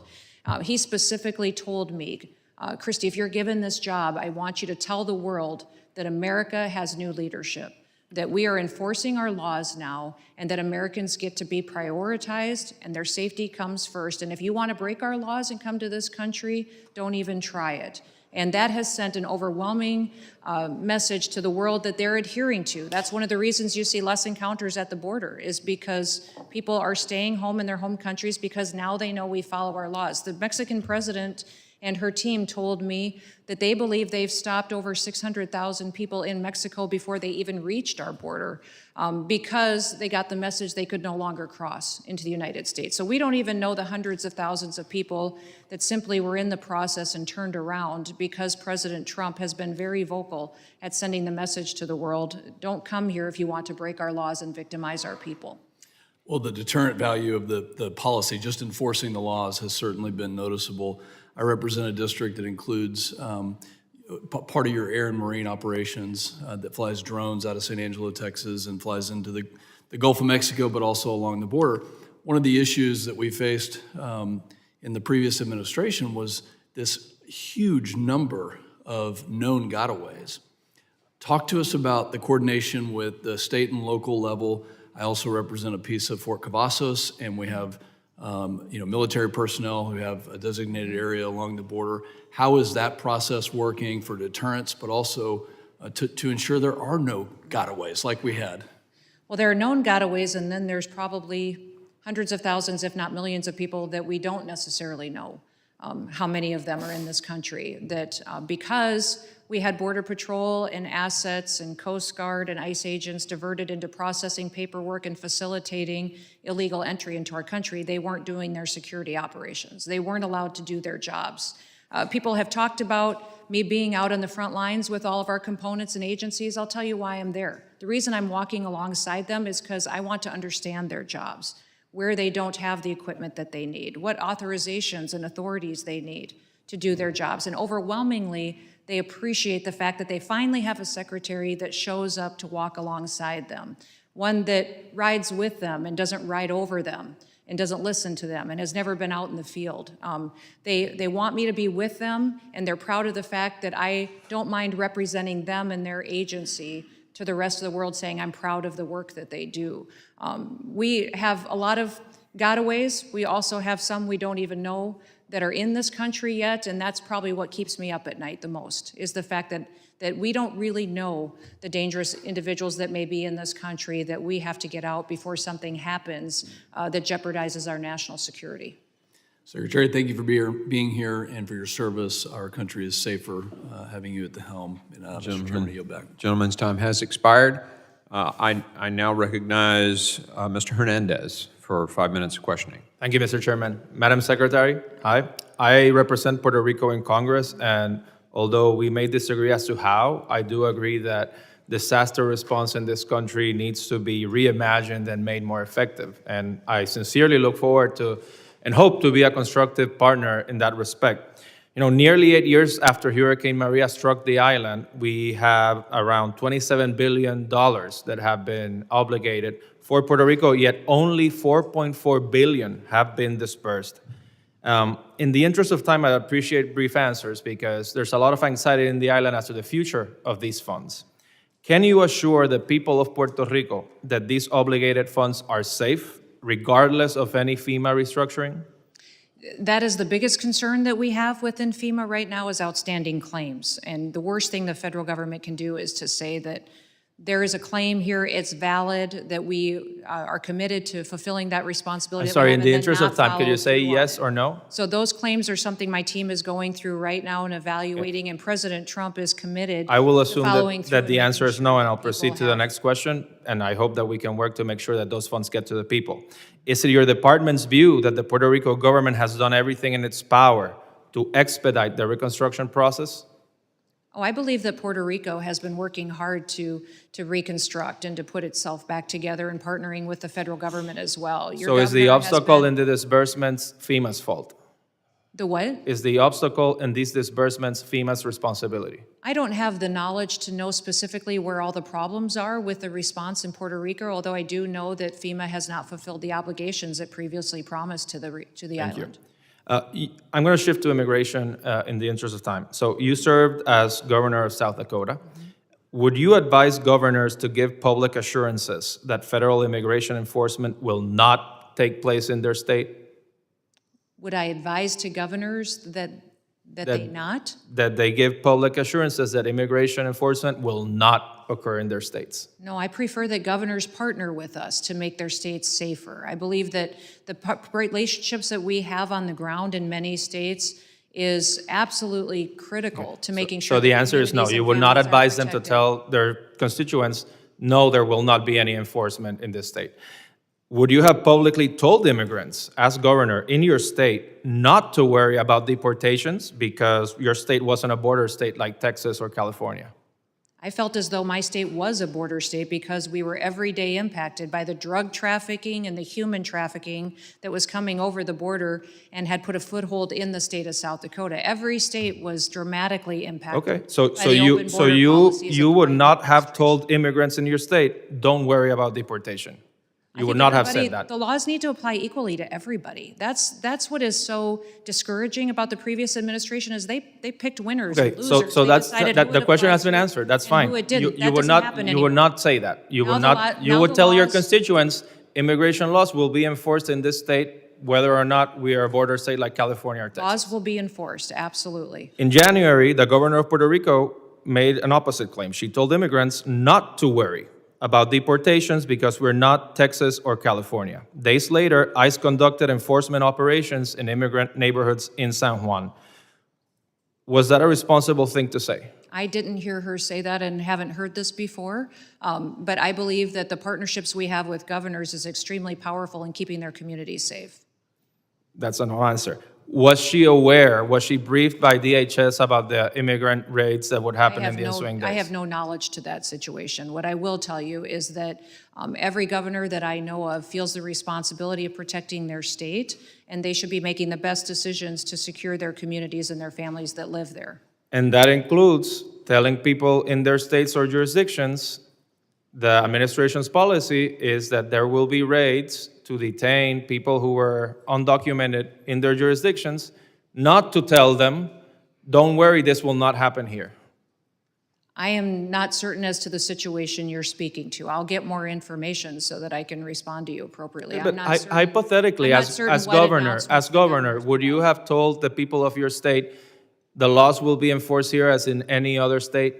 What I would tell my people of South Dakota is that my job is to work for them and to represent them and to be their leader and protect their best interests. That includes making sure that citizens of South Dakota are my number one priority every day. I understand that, and I thank you for your time. And like I said at the beginning of my turn, I do look forward to working constructively on ways to reimagine FEMA and disaster response and to make sure that those funds, which today you have told us are not guaranteed for the people of Puerto Rico, are guaranteed and delivered on time. Thank you. Gentleman's time is expired.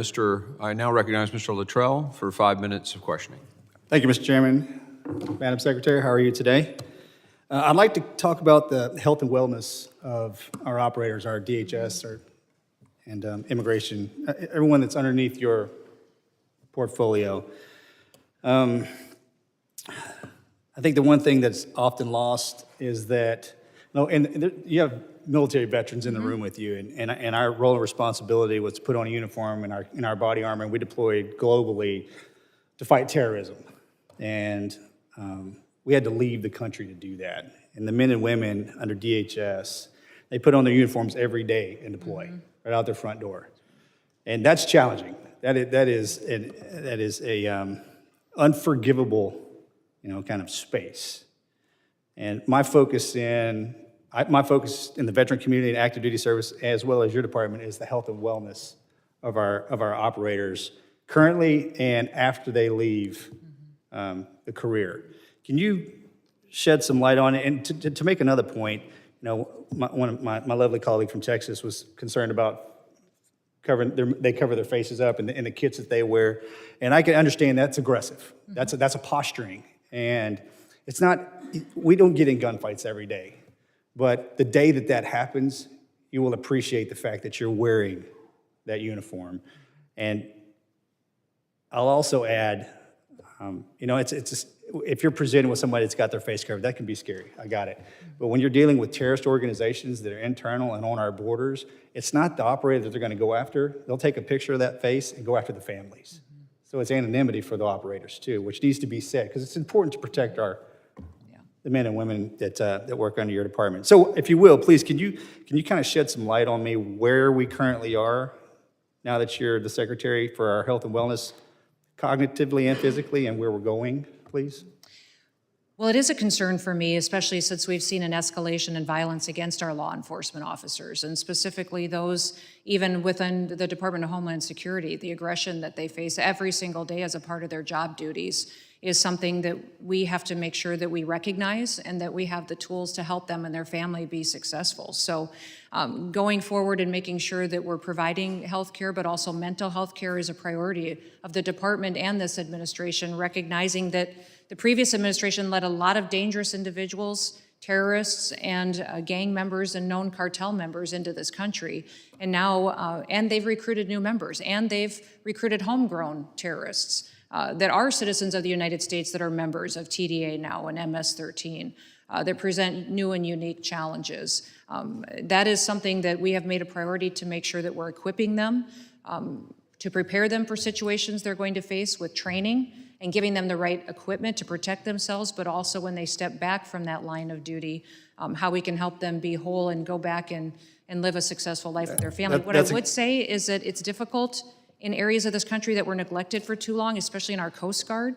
They're often very remote and isolated. They don't have access to specialty care, to mental health care, and it's my commitment to all of our departments and components and the Coast Guard that I get them that kind of care where they're located, because sometimes where they're stationed is not an area where that is available to them readily. Yes, ma'am. And my office, and myself included, look forward to working with you and your team on this. I'd hate for that to be lost in translation as hard as Coast Guard, Coast Guard, Secret Service, our agents, as hard as they work, it's not, and I can't say I disagree, but it's just something that's happening. We don't do baseline assessments on these operators, which we should absolutely do. We should track the health and wellness from start to finish. And then when we hand them off back to their families, hey, we have the in comfort knowing that they're going to be fine once they move on to the next chapter of their life. So I look forward to further conversations with you and your team. Thank you very much, Mr. Chairman. I yield back. Gentleman yields. I now recognize Mr. Kennedy from New York for 5 minutes questioning. Thank you, Mr. Chairman. Secretary Noem, thank you for your time before this committee. Today is a solemn day for my community in Buffalo, New York. 3 years ago, on May 14th, 2022, a gunman, motivated by racism and hatred, drove 2.5 hours from his home to the east side of Buffalo to carry out an act of domestic terrorism. Equipped with enhanced body armor, a tactical helmet, and a semi-automatic rifle, the gunman opened fire at a local grocery store in a predominantly black community. In just 123 seconds, he took 10 innocent souls that day, severely injured 3, and traumatized countless other individuals. Because of this act of domestic terrorism, radicalized and indoctrinated online, and carried out in the name of white supremacy, families in my community will never be whole again. Buffalo now joins a growing list of communities impacted by mass shootings carried out by lone wolf, homegrown, domestically radicalized, disturbed individuals. Secretary Noem, in your written testimony today, there's not one mention of this kind of threat to the homeland. You refer to foreign terrorist organizations. You refer to aliens who are affiliated with foreign terrorism. You refer to arrests of suspected gang members. Not once do you mention the term domestic terrorism, domestic terrorist, or lone wolf. There's a gaping hole in your testimony today. You fail to reassure this committee or the American people that you'll protect the homeland from bad actors, radicalized right here in the U.S., like the gunman who opened fire on my community 3 years ago today. There's been a systematic, intentional effort by your department and this administration since January 20th to ignore the very real threat posed by domestic terrorism. This is a blatant negligence made abundantly clear by the administration's budget and by President Trump's broader actions to defund the Department of Homeland Security initiatives that track and prevent domestic terrorism.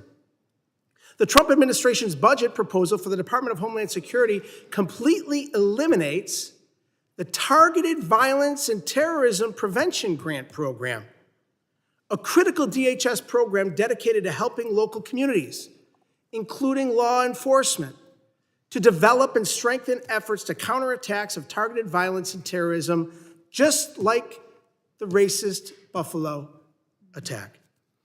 This exact grant program awarded nearly $1 million in the aftermath of the 514 shooting in Western New York to help close research gaps about the radicalization of domestic terrorists, develop violence prevention modules, and improve bystander intervention.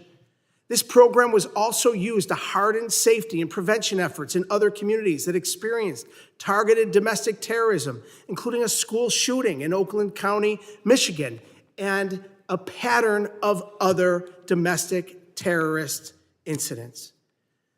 The budget proposal you're defending today justifies the elimination of this funding by arguing it was, quote, weaponized to target Americans exercising their First Amendment rights, end quote. If the suggestion that an act of domestic terrorism, which took the lives of 10 innocent people and forever changed my community, qualifies as protected First Amendment speech, then explain that to the families of the victims who were killed that day. Under this administration, we have a Department of Homeland Security that is making excuses for domestic terrorists under the guise of free speech and insulting communities like mine, especially on a day like today, as we mark the anniversary of unimaginable violence and loss. We can do better, and we must do better. With that, Mr. Chairman, I yield back. Gentleman yields. I now recognize the gentleman from Alabama, Mr. Strong, for 5 minutes. Thank you, Mr. Chairman. Secretary Noem, thank you for aiding President Trump in securing our border after years of negligence and mismanagement. No new laws were needed. New leadership was the only piece of the puzzle missing. I'd also like to thank the hardworking men and women of DHS for their tireless dedication to safeguarding our nation.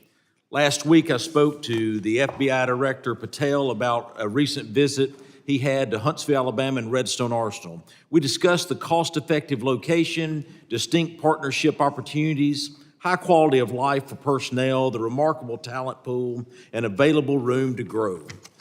As you may know, I'm proud to host HSI XCOM South and the National Academy for Advanced Training and Leadership in my district, along with many companies and organizations that support DHS.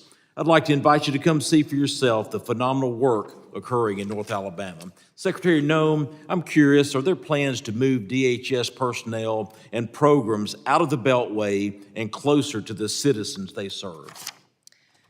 Well, thank you for the question, Congressman. Currently, there aren't plans to move agencies or components outside of their offices, although we do believe that we need to be accountable to taxpayers and are evaluating every single mission set that each agency is tasked with and the individuals, how they are fulfilling it. So that is areas where you'll see reflected in our reconciliation ask and in our fiscal year 26 budget request. That reflects where those needs are, but also our ability to reprogram dollars that where the department got off mission and was perpetuating activities that were not a part of Homeland Security's reason for why it was created. Thank you. I'd also be remiss if I didn't mention my role as chairman of the Emergency Management and Technology Subcommittee, and I want to thank you for meeting with us in New Orleans. You made your schedule available to meet that committee right after you were confirmed, and we really appreciate that. As you can imagine, I have an interest in the work of FEMA Review Council and was pleased to see the announcement of 13 new members. Secretary Noem, the President's executive order said the council would have up to 20 members. Will additional members be added, and how are you coordinating with the White House on the council? Yes, absolutely. There is the potential for new members to be added, and that is a current evaluation that's ongoing with me and my team and the White House as well. So if you have recommendations, we certainly would continue to receive those. Thank you. We're excited about those recommendations. What do you anticipate the priorities of the council will be, and how can we support that work? Well, the priorities of the council is to evaluate FEMA as it stands today and how it can better be reformed and replaced to respond to people's needs in a time of crisis. What we can do to strengthen states, to give them more tools and resources to take care of their people and empower them to make decisions in in a critical response period. Many times you've seen over the years where the federal government has not shown up when they were expected to, and then even after a crisis was over, had committed to being there to help people restructure and to rebuild, and never followed through on it. We still have claims outstanding in FEMA from Hurricane Katrina, wildfire claims from out west that are 10 years old, where people said, we have this claim, this lost, FEMA committed to pay it and still has not followed through on that. We saw political targeting that happened in North Carolina, where individuals within FEMA decided who could get help and who didn't get help. So that needs to end, and this needs some integrity to it, and making sure the federal government's there for support, but the states are empowered to do the emergency response is very important to President Trump. That support was determined based on the political sign they had in the front yards of their home. That is correct. And that's totally unacceptable. Switching gears, I'd also like to highlight the great work of CISA to protect our infrastructure and mass gathering events. Their training and exercises help states and localities respond quickly and effectively to evolving threats. In Huntsville, Alabama, collaboration among the FBI, ATF, CISA Office for Bombing Prevention represents a national hub of expertise focused on countering bomb threats and the use of explosives by adversaries. Secretary Nome, can you speak to how CISA is working with interagency partners to secure infrastructure, particularly ahead of the World Cup and Olympics? Yeah, CISA is the federal cybersecurity agency. It is the priority point for all agencies to interact with and their connections to state and local governments. And many times CISA got siloed, and our CIA, FBI, intelligence agencies were siloed and not sharing information. So we're building out a cooperation that has never existed before, and where we're bringing them to the table, sharing information that we may have as far as vulnerabilities, but also in how we can partner with private industry. The fact of the matter is that's a resource that was neglected for much too long. And so bringing private industry to the table to tell us and help us go out there and find those bad actors. Oftentimes they know, but they don't have a protection of letting us know without some kind of liability that they expose themselves to. So we're committed to building those kinds of partnerships so that they can flag threats to us without worried about retribution from those bad actors into their own companies. Secretary Nome, it's an honor to have you before us today. We'll see you in Alabama soon. Mr. Chairman, I yield back. Thank you. The chair now recognizes the gentlelady from New Jersey, Ms. Poe. Thank you, Mr. Chairman. Madam Secretary, good afternoon. I wish we could have heard from you before ramming through a $70 billion reconciliation bill. But nevertheless, I'm really happy that, and glad that we have a chance to speak with you today. Like many of my colleagues, I am deeply concerned that your department is blatantly ignoring our laws. The law is very, very clear. Members of Congress can show up unannounced to facilities, and ICE must accommodate a tour of their detention centers. The fact that your spokesperson suggested arresting members of Congress who were given a tour of the facility is disturbing and certainly dangerous. We will not accept threats or intimidation by anyone at your department or across the administration for exercising our constitutional oversight authority. Now, let me just refer now to my questions. The Trump administration's funding freeze has created chaos and unpredictability for state and local governments to respond to threats. Reportedly, $100 billion has been canceled or is being unlawfully withheld.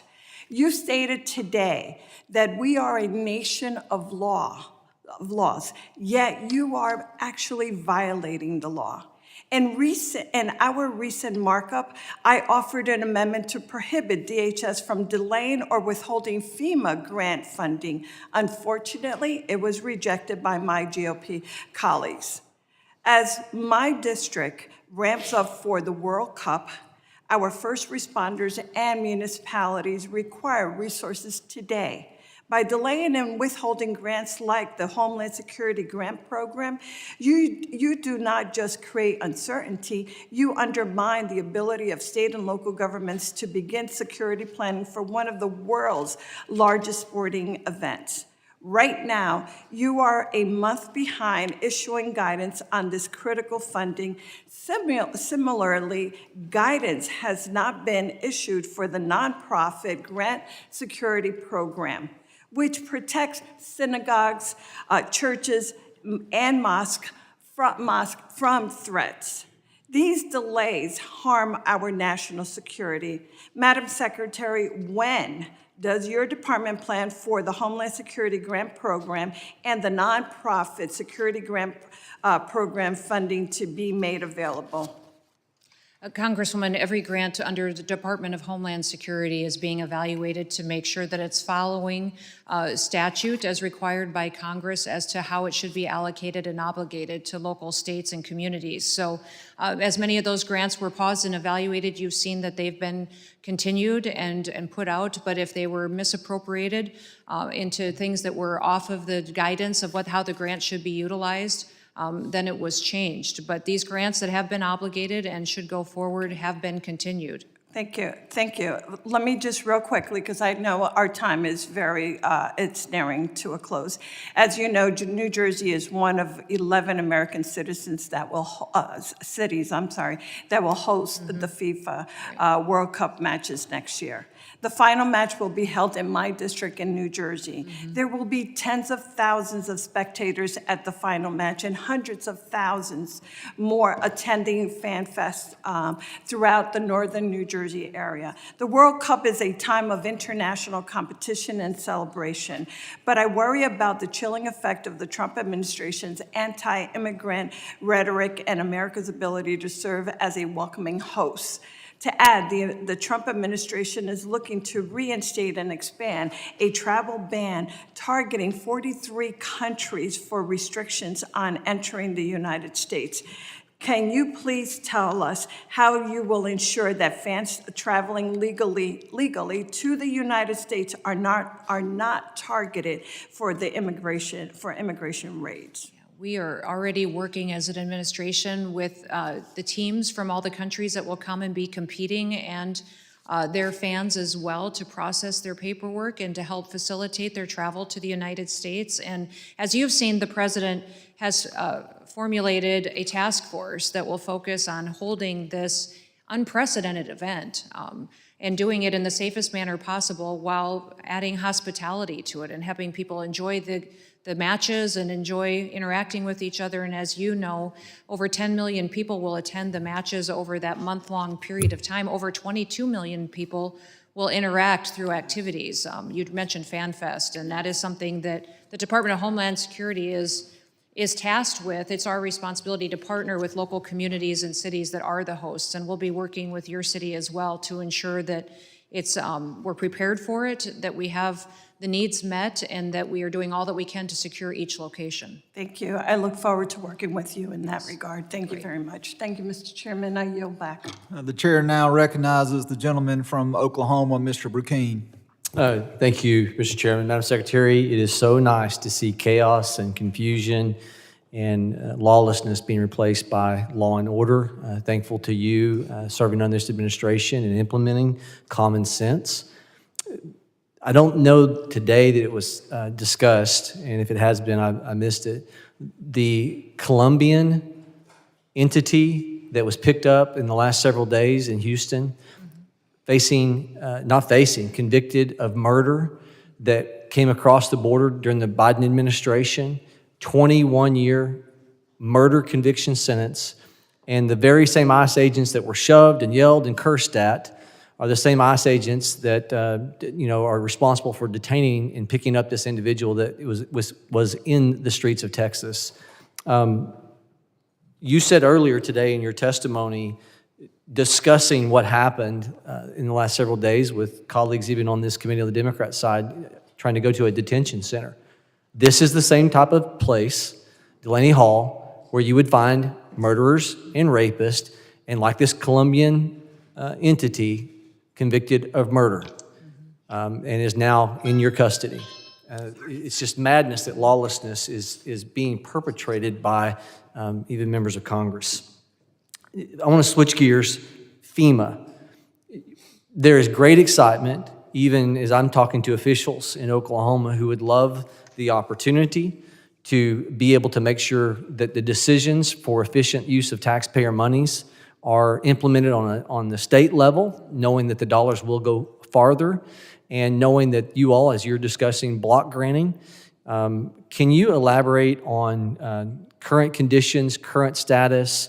There are people all over the country, even, there's a Democrat member that is former emergency management who talks about the efficiencies that can be picked up on the state level. Can you talk about where you all are at, where we're headed on FEMA reform that can make the taxpayer dollar go farther? Yeah, we've got some incredible work ahead of us to do on FEMA and our response as a federal government and how we support states in this. And there's certainly a lot of people weighing in. We've got members of Congress on the House and the Senate side that have bills and legislation that they want to propose, but also I think it's important to have governors at the table because they're the ones who lead the response many times and know where the downfalls are. In many cases, there's hardworking FEMA employees that do their very best to deliver for those individuals in those communities. But what's happened in the past is that even under the previous administration, some of those FEMA employees were given the opportunity to not respond to a disaster if they didn't want to or if it wasn't convenient. And so recognizing the importance of this agency and prioritizing it and making sure it's there to support the local response is incredibly important to the success for those families that get impacted by unprecedented events. So we're taking input. This review council is going to be continuing to give insight to the White House as well, and then the president certainly has ideas. He's traveled and been there for people on their worst days, and he's heard their stories of how they thought FEMA would be there, FEMA promised they would be there, and then they never showed up. They had a claim that they couldn't do the paperwork themselves. They had to get people to help them fill out this complicated paperwork process, and then the claim was never paid, or there was some problem, and they had to appeal, and appealing was normal, and that just doesn't serve people. Yeah. We need to make sure that it's a predictable process that's timely, and the best way to do that is to empower the local supporters. Well, I've told this story often. Given I've got a minute, I'll relay it to you. I'll never forget in 2012 in Oklahoma, a friend of mine were helping do some cleanup work on machinery. I was on a dozer, he was on a skid steer for people that didn't have insurance. Little rural area, required to push things into vegetative and non-vegetative brush piles. I'm on a dozer. And watched, I come from the dirt works world, and I watched us not be able to light on fire in a rural area that every rancher, you know from your background, does on an everyday basis when they're cleaning up their property. We had to, at state, local, and federal expense, reimbursed, bring in 18-wheelers with half rounds, take an excavator, track hoe to load that non-vegetative timber in the back of that, haul it off ground somewhere to bury it with another dozer or a track hoe. Between the trucking, the dozer, the excavator, 4 times the cost because, and I ran as a state senator, a new law trying to get state control of that, and we could not get agency heads in Oklahoma to agree because they were concerned we would lose FEMA reimbursement if we had state control over it. Loss of efficiency. Grateful to you all for your leadership, common sense, returning, not chaos, which was the former state before you got in this position. Thank you. The chair now recognizes the gentleman from Arizona, Mr. Crane, for 5 minutes. I want to thank you, Ms. Noem, for coming here today and giving us your testimony. I also want to thank you for the amazing work that yourself and everybody at Homeland Security have done to not only secure our border within just a couple weeks, but also to start deporting folks that aren't supposed to be here in the first place. Secretary Noem, I'm very concerned about the behavior of one of my colleagues on this very committee, who we saw assaulting both verbally and physically federal law enforcement officers just last week on national television. Ms. Noem, what kind of message do you think it sends to the country and radical political agitators that she sits here today, not being charged for a crime, to participate in today's hearing? Well, Congressman, I believe that what you saw last Friday at Delaney Hall was not oversight. I believe that it was breaking into a federal facility and assaulting law enforcement officers. This Congresswoman was surrounded by people who were criminals that were taking criminal actions. And so we need to be honest about what happened there. And we also need to talk about the fact that we have always facilitated visits and tours of federal facilities. We would continue to do that as well. And we would encourage that they work with us to do that in the future rather than to do the unprecedented destructive actions that the Congresswoman and her colleagues engaged in last Friday. Ms. Noem, do you think her presence here today emboldens others to behave in the very same way? I think it would be sad if that's the testimony of what happened last Friday that gets perpetuated. I was shocked when I watched it and saw it, and was extremely discouraged to see that the colleagues that surround those three defend them. Because those actions, we wouldn't want our kids to act that way, our children, our grandchildren to act that way. That's not the America that we dreamed and envisioned for our country. America should be a land of opportunity and where laws are enforced, and there's consequences for breaking the law. Thank you. Ms. Noem, are you familiar with Article 1, Section 9, Clause 2 of the Constitution that covers the suspension of the writ of habeas corpus? Yes. It says that the writ of habeas corpus shall not be suspended unless, when cases of rebellion or invasion, the public safety may require it. Are you aware of which presidents have suspended the writ of habeas corpus? I know that President Lincoln did. Yeah, also Roosevelt and President Grant. You testified under oath, I believe, that the Biden administration allowed an invasion into our country. Is that correct? That is correct. So do you think it falls under the constitutional guidelines that I just read to you? I'm not a constitutional lawyer, but I believe it does. You've also witnessed that the Democrats here today and also radical activist judges are trying to halt and deny the president's agenda to carry out his constitutional duties to keep Americans safe and carry out his promise to the American people to secure the border and carry out mass deportations of those who have entered the country illegally. Knowing this, are you open and supportive of this constitutional option to suspend the writ of habeas corpus to keep Americans safe and carry out the president's agenda? Well, this is something that's not in my purview to weigh in on. This is the president's prerogative to pursue, and he has not indicated to me that he will or will not be taking that action. I want to thank Rogan O'Hanley for his efforts to bring this constitutional solution into the national conversation. Now I want to shift gears real quick. Ms. Noem, on May 5th, 2025, I joined Congressman Zinke and 8 of my fellow Republican colleagues in asking why it was appropriate for DOD and DHS to require real IDs for entry into Arlington National Cemetery. I did see that letter this week, sir. My question, what information can you share on the security posture of Arlington Cemetery that require real ID? Well, sir, I'm not certain as to the procedures and the requirements at Arlington Cemetery. I do know that real ID at our airports for travel was required by statute and law change over 20 years ago. So that has been implemented on May 7th, and we have over 90% compliance that has happened at our airports since then. And overwhelmingly, the vast majority of travelers have had a real ID and have utilized that or a federally recognized ID going forward. But as far as what is required at Arlington Cemetery, I have not been in the knowledge of what those requirements are. In that case, would you consider taking a look at that and also consider recommending repealing that requirement? I can certainly take a look at that and follow up with a conversation with you, absolutely. Thank you. I yield back. The chair now recognizes the gentleman from Tennessee, Mr. Ogles, for 5 minutes of questioning. Thank you, Mr. Chairman, and thank you, Madam Secretary, for being here.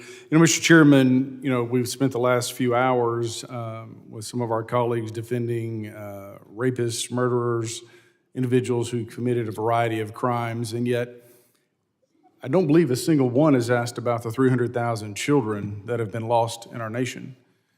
I don't think a single one of them asked about Lake and Riley's family, or the young girls that recently have been reported between the ages of 12 and 14 that have been raped in Louisiana, Iowa, New York, and other states. And so as we sit here and have this conversation, let's level set about who we're really talking about. We're talking about criminals and thugs. And so let's get back to the reality of who these people are, and not to mention the fact that if they come here illegally, their first action when they come into this country is in fact a criminal act.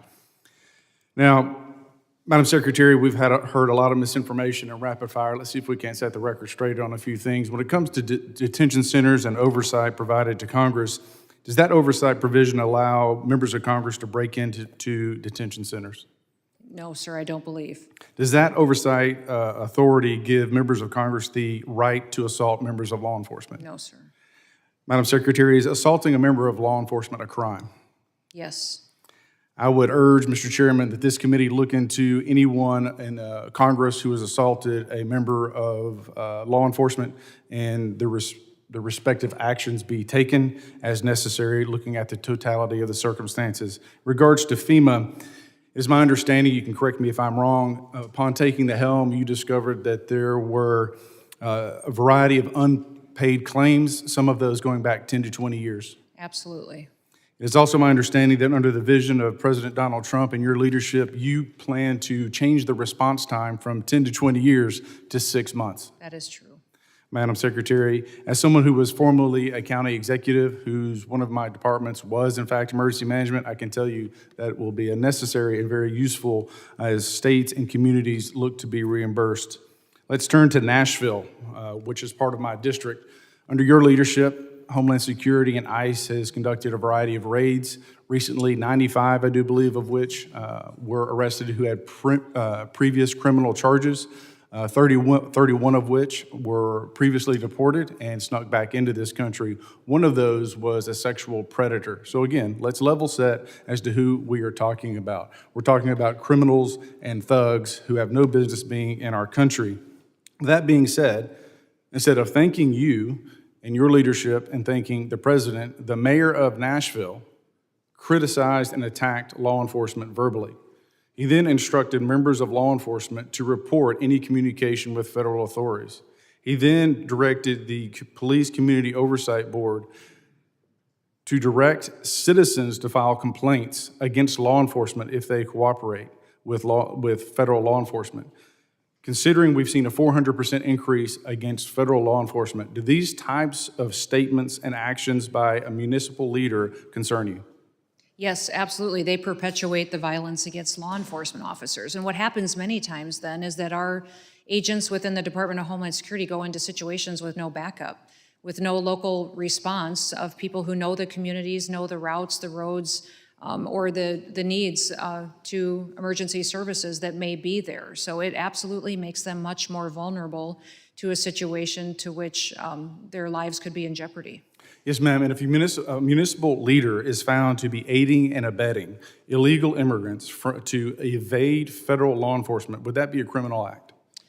Yes, I believe it would, sir. And if elected officials impede ICE or Homeland Security in doing their job and pursuing illegal immigrants, would that be a criminal act? I believe so. Madam Secretary and Mr. Chairman, I will be asking the Committee of Homeland Security and Judiciary to be looking into the mayor of Nashville and any collusion or impeding of federal authorities and conducting their work in the city of Nashville. I would also encourage this committee and judiciary to look at other leaders, municipal leaders across the country, as they obstruct this administration, this Madam Secretary and her employees in doing their constitutional job, which is uphold the rule of law. Madam Secretary, I thank you and I yield back. Is the gentleman trying to offer a motion or what?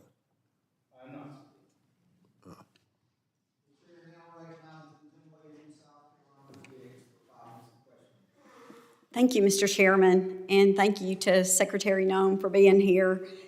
So I represent the 3rd District of South Carolina, and we're happy about the work that you and your team have done and continue to do to secure our border. It's very important. I mean, we could sit here all day and talk about the fentanyl crisis and the trafficking, and it does affect each and every one of us.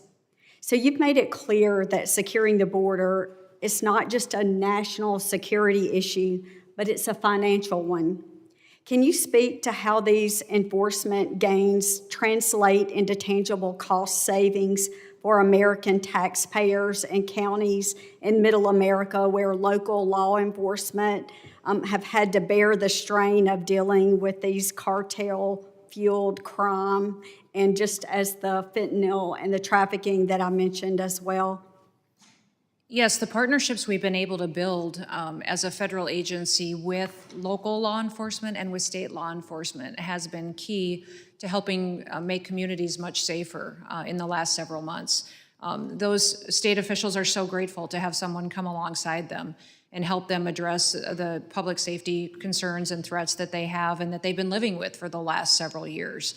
And so we have created through the 287G program, there's also other programs out there to where we operate in a task force model to go out and do enforcement operations, but also to bring consequences for those that are criminally breaking our laws. Many times you have in areas where these people have committed multiple crimes and been re-released. In fact, in some sanctuary cities, that's still happening, where people have committed acts of murder or rape that are still out on the loose, but because local law enforcement isn't addressing the issue, we haven't been able to capture those individuals yet. So we're always grateful for law enforcement that cares about their community and will step up and help protect them from these violent criminals.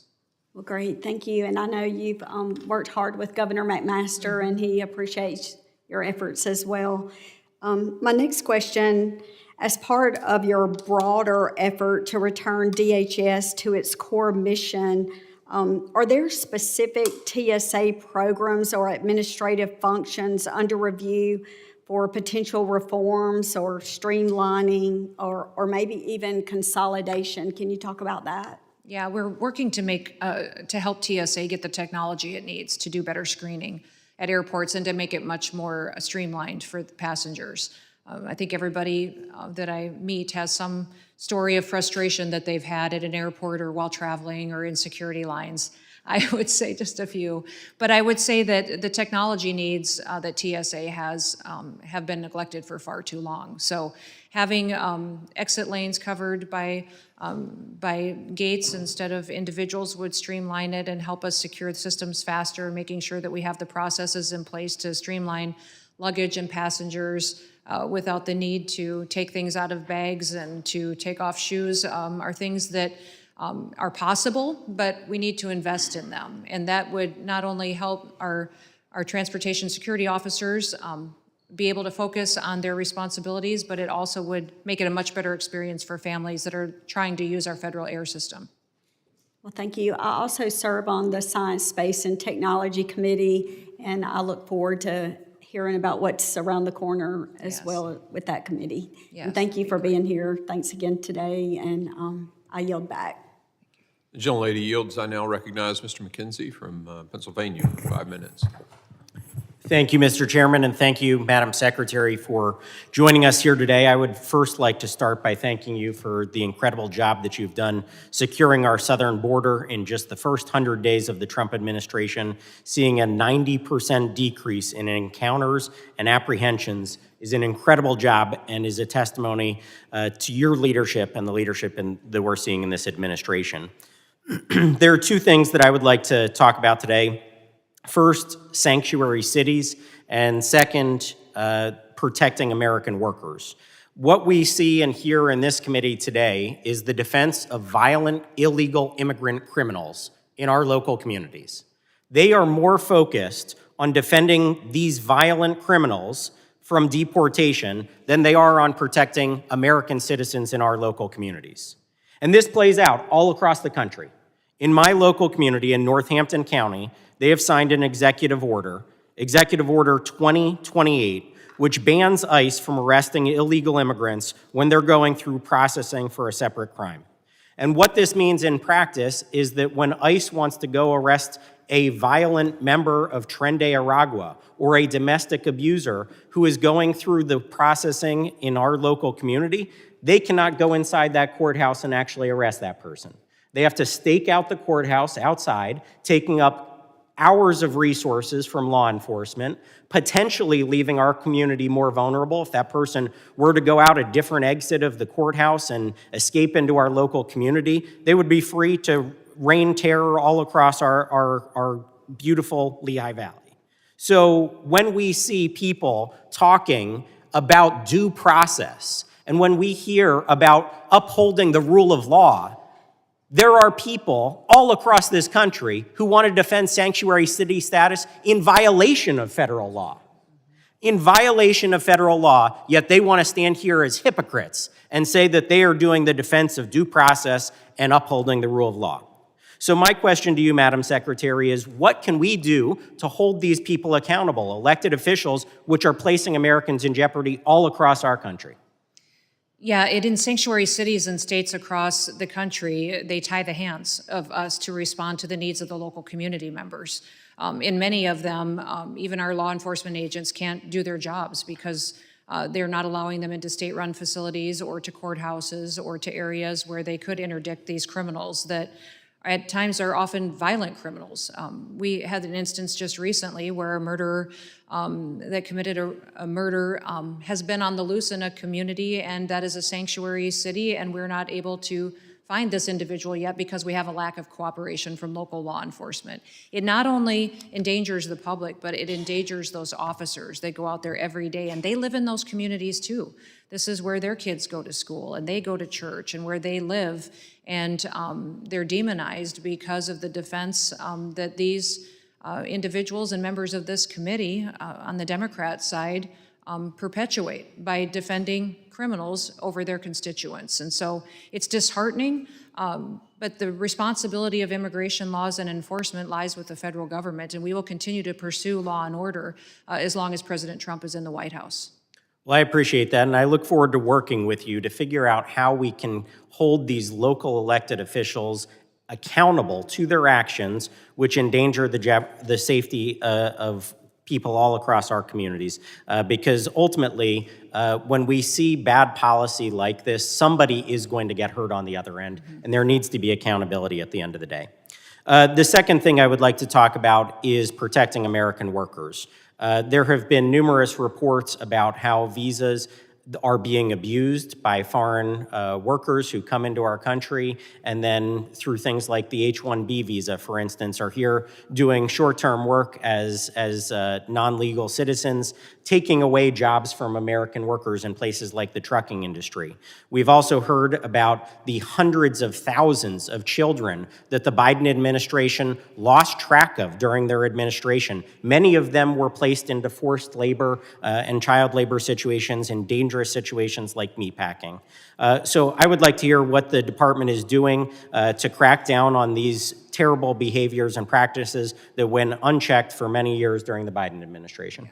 Absolutely. Well, we're partnering with all of our other federal agencies in a way that's really unprecedented to go after individuals that trafficked our children, that were involved in those operations, and then also to gather up their affiliates as well. You know, the Department of Health and Human Services is responsible for our refugee program, so adding integrity to that is very important, and make sure that when children come into our system, they may come in illegally or were trafficked in the past, that we're caring for them and returning them back to their families and to safe situations is very important. When you look at our visa programs, it's the Department of State that decides if a visa should be allocated to someone. It's the Department of Homeland Security that enforces that, that takes action on that. And we will continue to make sure that these programs are on task to why they were created, that they're being utilized for individuals who truly do love our country and recognize the opportunities our country provides them. The gentleman's time has expired. I now recognize Mr. Thanadar for 5 minutes of questioning. Thank you, Chair and Ranking Member. Secretary Noem, the Constitution of the United States establishes a federal government divided into 3 branches. It is Congress that makes the laws, the President who takes care that the laws are faithfully executed, and it is the judicial department that says what the law is. The constitutional separation of powers and system of checks and balances is necessary for the protection of liberty, and any violation undermines the rights and liberties of everyone in the United States. The Trump administration has repeatedly ignored the federal courts, including the Supreme Court. President Trump has even said that, and I quote, doesn't know, end quote, whether he has to uphold the Constitution. The President of the United States said, doesn't know. Secretary Noem, is it the policy of the Department of Homeland Security to follow orders issued by federal courts? Yes, we are following all federal court orders. So the answer is yes? We are following all federal court orders, yes. Well, as just one of the many examples, a federal judge required FEMA, and I quote, immediately cease, in the code, efforts to withhold disbursement of federal grant funding appropriated by Congress. The court later found evidence that FEMA, an agency under your purview, was in direct violation of the court orders. So court orders were not followed, as you see. Yes or no? We are following court orders. Grants are being reevaluated, but they are being obligated and appropriated according to how Congress has laid out. Well, Secretary Noem, we all took an oath to uphold the laws and Constitution of the United States. It is a sad day that I have to sit here and issue a reminder. You and the Department of Homeland Security must respect the Constitution and the courts. Mr. Chairman, I want to yield my rest of my time to the gentleman from New York. Gentleman yields. Mr. Goldman's recognized. Thank you, Mr. Tanadar. Secretary Noem, your opening statement includes a lot of data and numbers, but it doesn't mention asylum. How many people have claimed asylum since January 21st of this year? I don't have that number readily available to me right now, but I can get that for you. Do you have a sense? Is it I don't. dozens, hundreds, thousands? I don't. You are aware, are you not, that asylum is a lawful pathway into the country? I am. And are you aware of how and why the United States implemented our asylum laws? We grant asylum to individuals who are feeling threatened specifically by their government through violent activities that are perpetuated in their own home countries. Right, and it was originally implemented because Jews fleeing from the Holocaust were not allowed to seek refuge in this country, even though they clearly had no country to go to and had nowhere else to go. And those Jews in the Holocaust were rounded up frequently by the Gestapo in Nazi Germany, a secret undercover police unit that we know rounded up the Jews and sent them to the gas chambers. One of the things that I want to address with you briefly is, I think you said your testimony was that agents who are wearing masks do so as part of their undercover disguise. Is that right?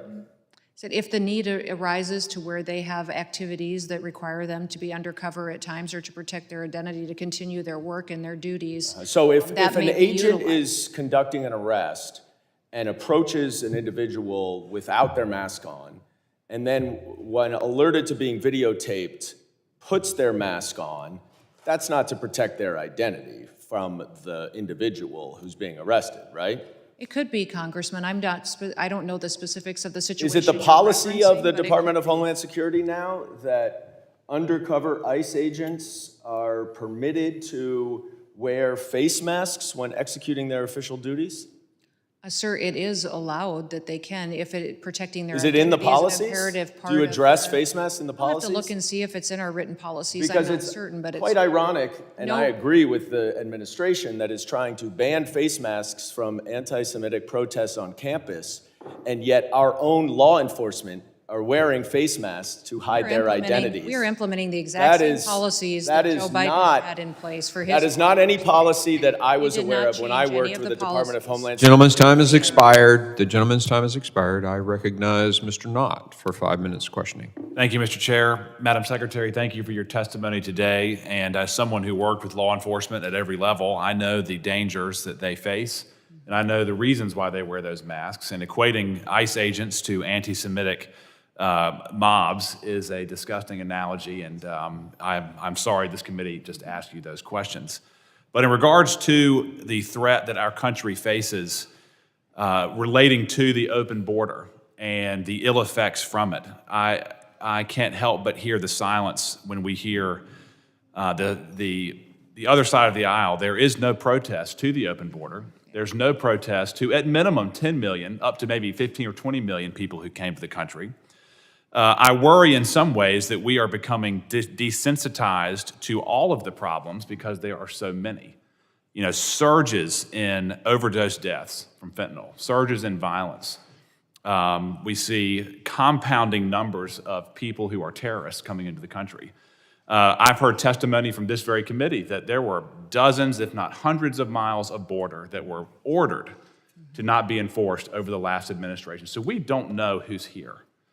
And whether it's hostile actors from China, Cuba, Venezuela, other hostile countries, whether in the Middle East or all over the world, we know that they sent people to exploit the open border policies of the last administration.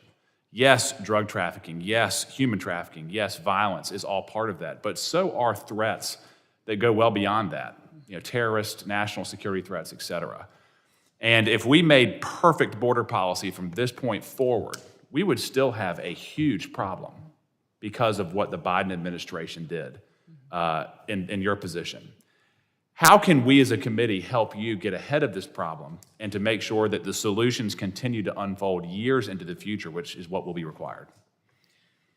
Well, a couple of things. One of the things that I think was most tragic of the last administration is they even prevented us from having data to start with. Yep. For instance, President Trump in his first administration opened the Voices office at ICE, which gave victims of illegal immigrant crime an opportunity to get information, to have support systems, to get case information, to know when that individual was in court, when they were going to be released. When President Biden became president, he shut that office down, which means that because it didn't exist, we don't truly know how many victims of illegal immigrant crime there are out there. We don't have the data.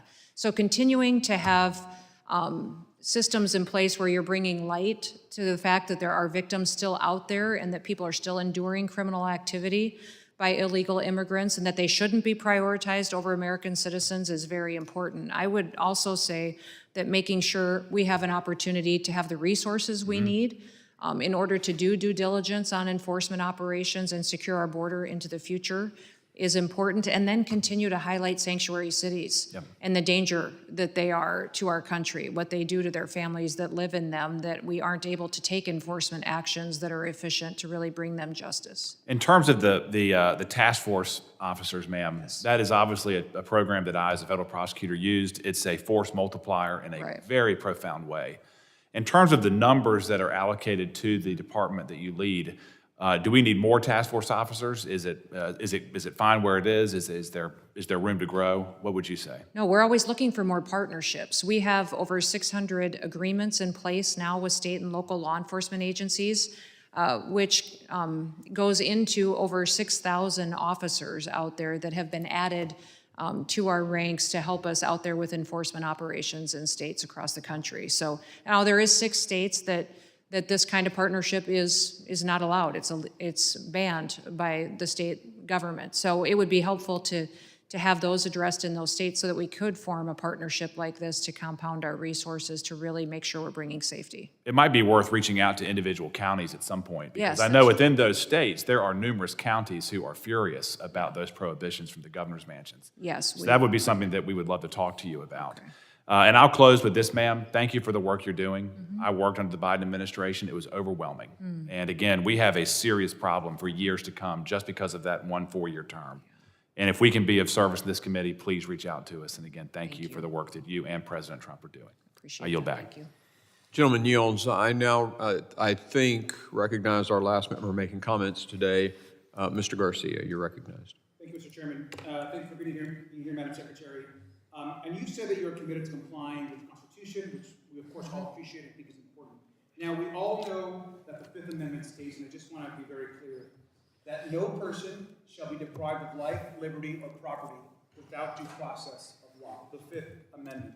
Just to be clear, in a simple yes or no, this actually says person. Is that correct, Madam Secretary?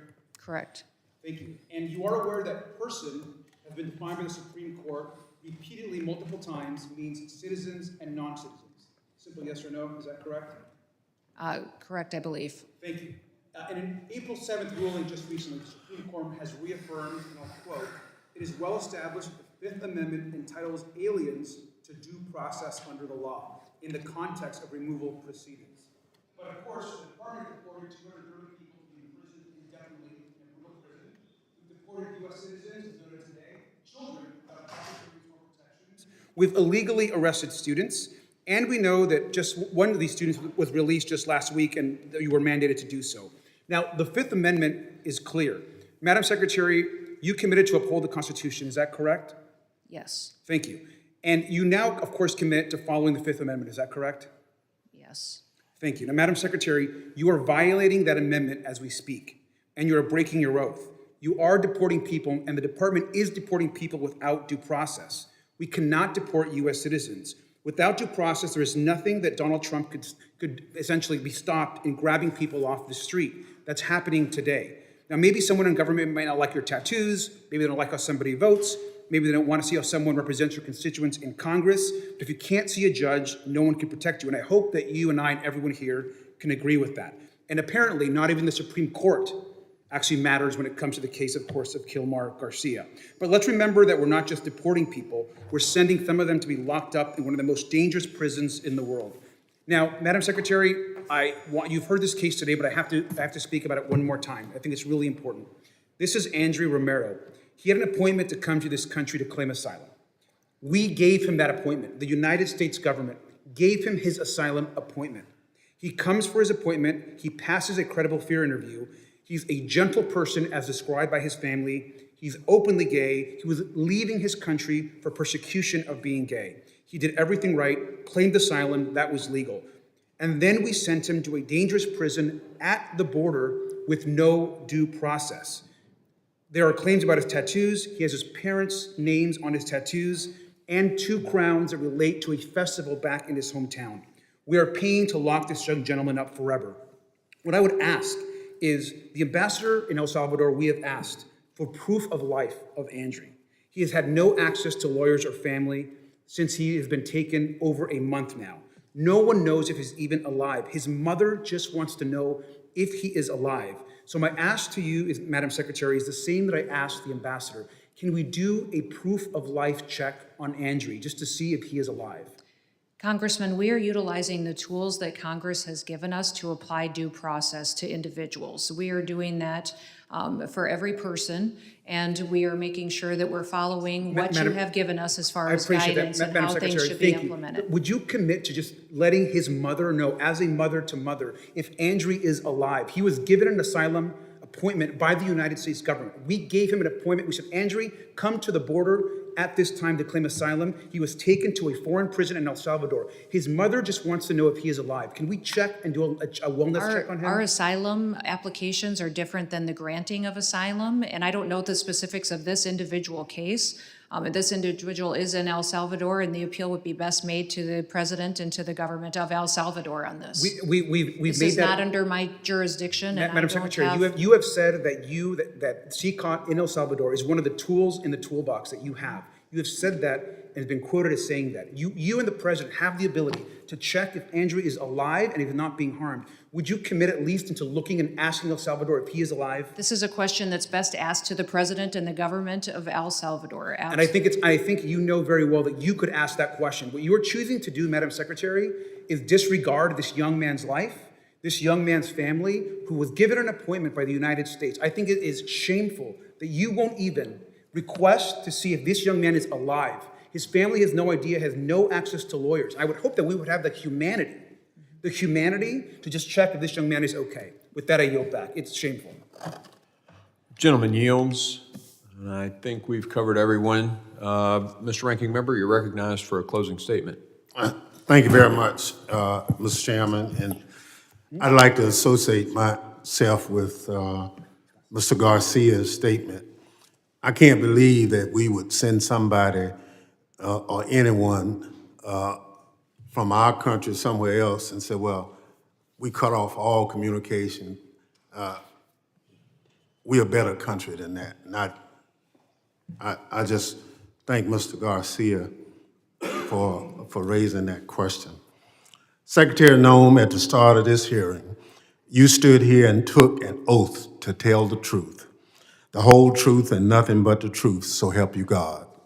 Then you sat down and dodged the truth over and over and over for a little more than 3 hours, so help you God. You repeatedly testified that you and the Department of Homeland Security will follow the Constitution, the laws, and the order of the Supreme Court. Well, the Fifth Amendment of the United States Constitution says that no person shall be deprived of life, liberty, or property without due process of law. And yet, a federal court found that the Department of Homeland Security, under your watch, believes that it has a right to stash away residents of this country in foreign prisons without the semblance of due process. So you did not tell the truth to this committee today when you said you would follow the Constitution and comply with due process. You also testified that you follow orders of the Supreme Court of the United States and all courts. But the Supreme Court unanimously directed the government to facilitate the return of Kilmar Garcia to the United States. But you just testified before this committee that Kilmar Garcia will never return to the United States. So you didn't tell the truth to this committee again when you said that you comply with court orders and decisions. You've overseen the deportation of U.S. citizen children and have claimed that their parents chose to take their children with them. But you produced no evidence that the mother, let alone both parents, of those children freely gave consent to have their children deported from the United States. In fact, everyone involved in those cases say that the mothers, in fact, did not want their children, especially their sick American children, deported. In fact, your agency lured families to ICE appointments under false pretenses, lied to them, refused to let them speak with an attorney or children's father, and deported them before a court had time to even hear the case. You've given yourself the unilateral right to deport anyone you deem a threat. You refuse to comply with court orders that try to stop you. That puts all of us at risk. Beyond your false testimony about the administration's deportation policies, you falsely stated that the administration is focused on a full range of DHS's missions. Instead, your budget request appears to reflect a view that DHS's sole purpose is to be a border wall construction agency that deports U.S. citizen children with cancer. Your budget proposed cuts to cybersecurity, emergency preparedness, and aviation security. Even before asking Congress for these budget cuts, you've overseen mass reductions in the workforce at CISA and FEMA. Despite repeated requests from this committee on how many people have been fired or have been bullied into quitting before their tenure, DHS has refused to share that information. So it should worry every American that we do not know how many people are left at FEMA to respond to disasters and how many cyber defenders still work at CISA as China and other adversaries attack our systems every day. And you made clear in response to my questioning, you have no written plans for FEMA. It is very apparent that also is no plan for CISA, where you are trying to gut the agency's funding and falsely claiming that CISA is a censorship agency. Since CISA never censored anyone, but now we are all paying the price for you buying into a baseless conspiracy theory. Secretary Nome, I'm glad that you finally came to testify before this committee. But I'm disappointed, along with a lot of my Democratic colleagues, that you stood here and took an oath to tell the truth, then repeatedly failed to do so to this committee. Let me just say, if you dance with the devil long enough, he's liable to follow you home. I hope that you will stop dancing around the truth and start telling the truth so this committee can do its work, helping to defend DHS from the attacks you've launched against it. Mr. Chair, I yield back. Gentleman yields. I want to make a clarification here because there's been so many incredibly false and misleading things said today. Once a deportation order has been issued, the due process is over. The due process occurs prior to that, where the judge makes a decision with the information, oftentimes the help of NGOs, sometimes in the past funded by the federal government. But the judge issues an order, and there's well over 1 million people in this situation that are being deported appropriately. No lawyer is offered at that point. The judge has made a decision. The due process has already occurred. It's really important to make that point. People are not inhuman or violating the law. They're following the law. They're executing an order that's been presented by a judge. I saw a meme somewhere this week that said a society that makes war on its law enforcement better learn how to make friends with its criminals. You know, I've said this before, the left has this incredible heart for the criminal. They defend the criminal, a full-throated defense of criminals over the safety of Americans and the following of the rule of law. We've even seen the defense of a congresswoman who threw a punch at a police officer. I mean, that's unconscionable. You know, if I was a 100% politician, and I'm not, but if I was a 100% politician, I'd be happy with that. Why? Because that's exactly the reason they lost every single swing state in the recent election, the border. This full-throated defense of criminals and the punching of law enforcement in the face. It's why they lost every single swing state and Republicans gained in almost every state more votes than we'd ever gotten before. Because the American people recognize who the good guy really is. And it ain't Tren de Agua. Or a guy who was driving 8 women, young women, through my state, and the Biden administration said, do not detain him. As I've said before, the left doesn't know a good guy from a bad guy. They street violent criminals and they want to defund ICE. That's been their mantra since I've been in this position.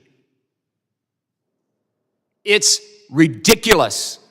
It's heinous. And yes, if I were a pure politician, I'd say, keep going, guys. But what it does is it breaks my heart. I am a combat veteran, and I have a kindred connection to those law enforcement agencies and agents who put their ass on the line, their lives on the line, for our safety. And we're fussing about whether or not the guy has a mask on to protect his identity when he's an undercover agent. I don't know how many people made an issue out of that. Give me a break. Want to cut a deal with Iran, destabilize the Middle East, punch Saudi Arabia in the face, we get an imbalance in what happens, an invasion of Israel. They don't know a good person from a bad person. That's why the American people said, we don't want them in charge. Again, if I were a pure politician, I'd say, keep going, guys. But it's a spit in the face to the men who wear that uniform. It's a charade. That's what it is. It's a charade. To say something about law enforcement and turn around and be okay with a U.S. Congresswoman punching a police officer in the back. It's infuriating. Madam Secretary, you have done a remarkable job. And what's happening now is the criminals and the cartels have stopped making billions of dollars trafficking human beings into our country. Thank you for that. And the texts and tweets that I've gotten from Border Patrol and the texts and tweets I've gotten from law enforcement all across this country during this hearing support everything I'm saying. Thank you. And I charge you to keep going. Keep doing it. That judge executes that removal order, get them out of here. They've had their due process. And you will have our full-throated support as you continue to do so. And we will work very hard to get reconciliation passed so you have the resources and we can codify the common sense policies that this president has enacted with your leadership. Thank you for being here. Thank the staff for all the work they do to put these on. We stand adjourned.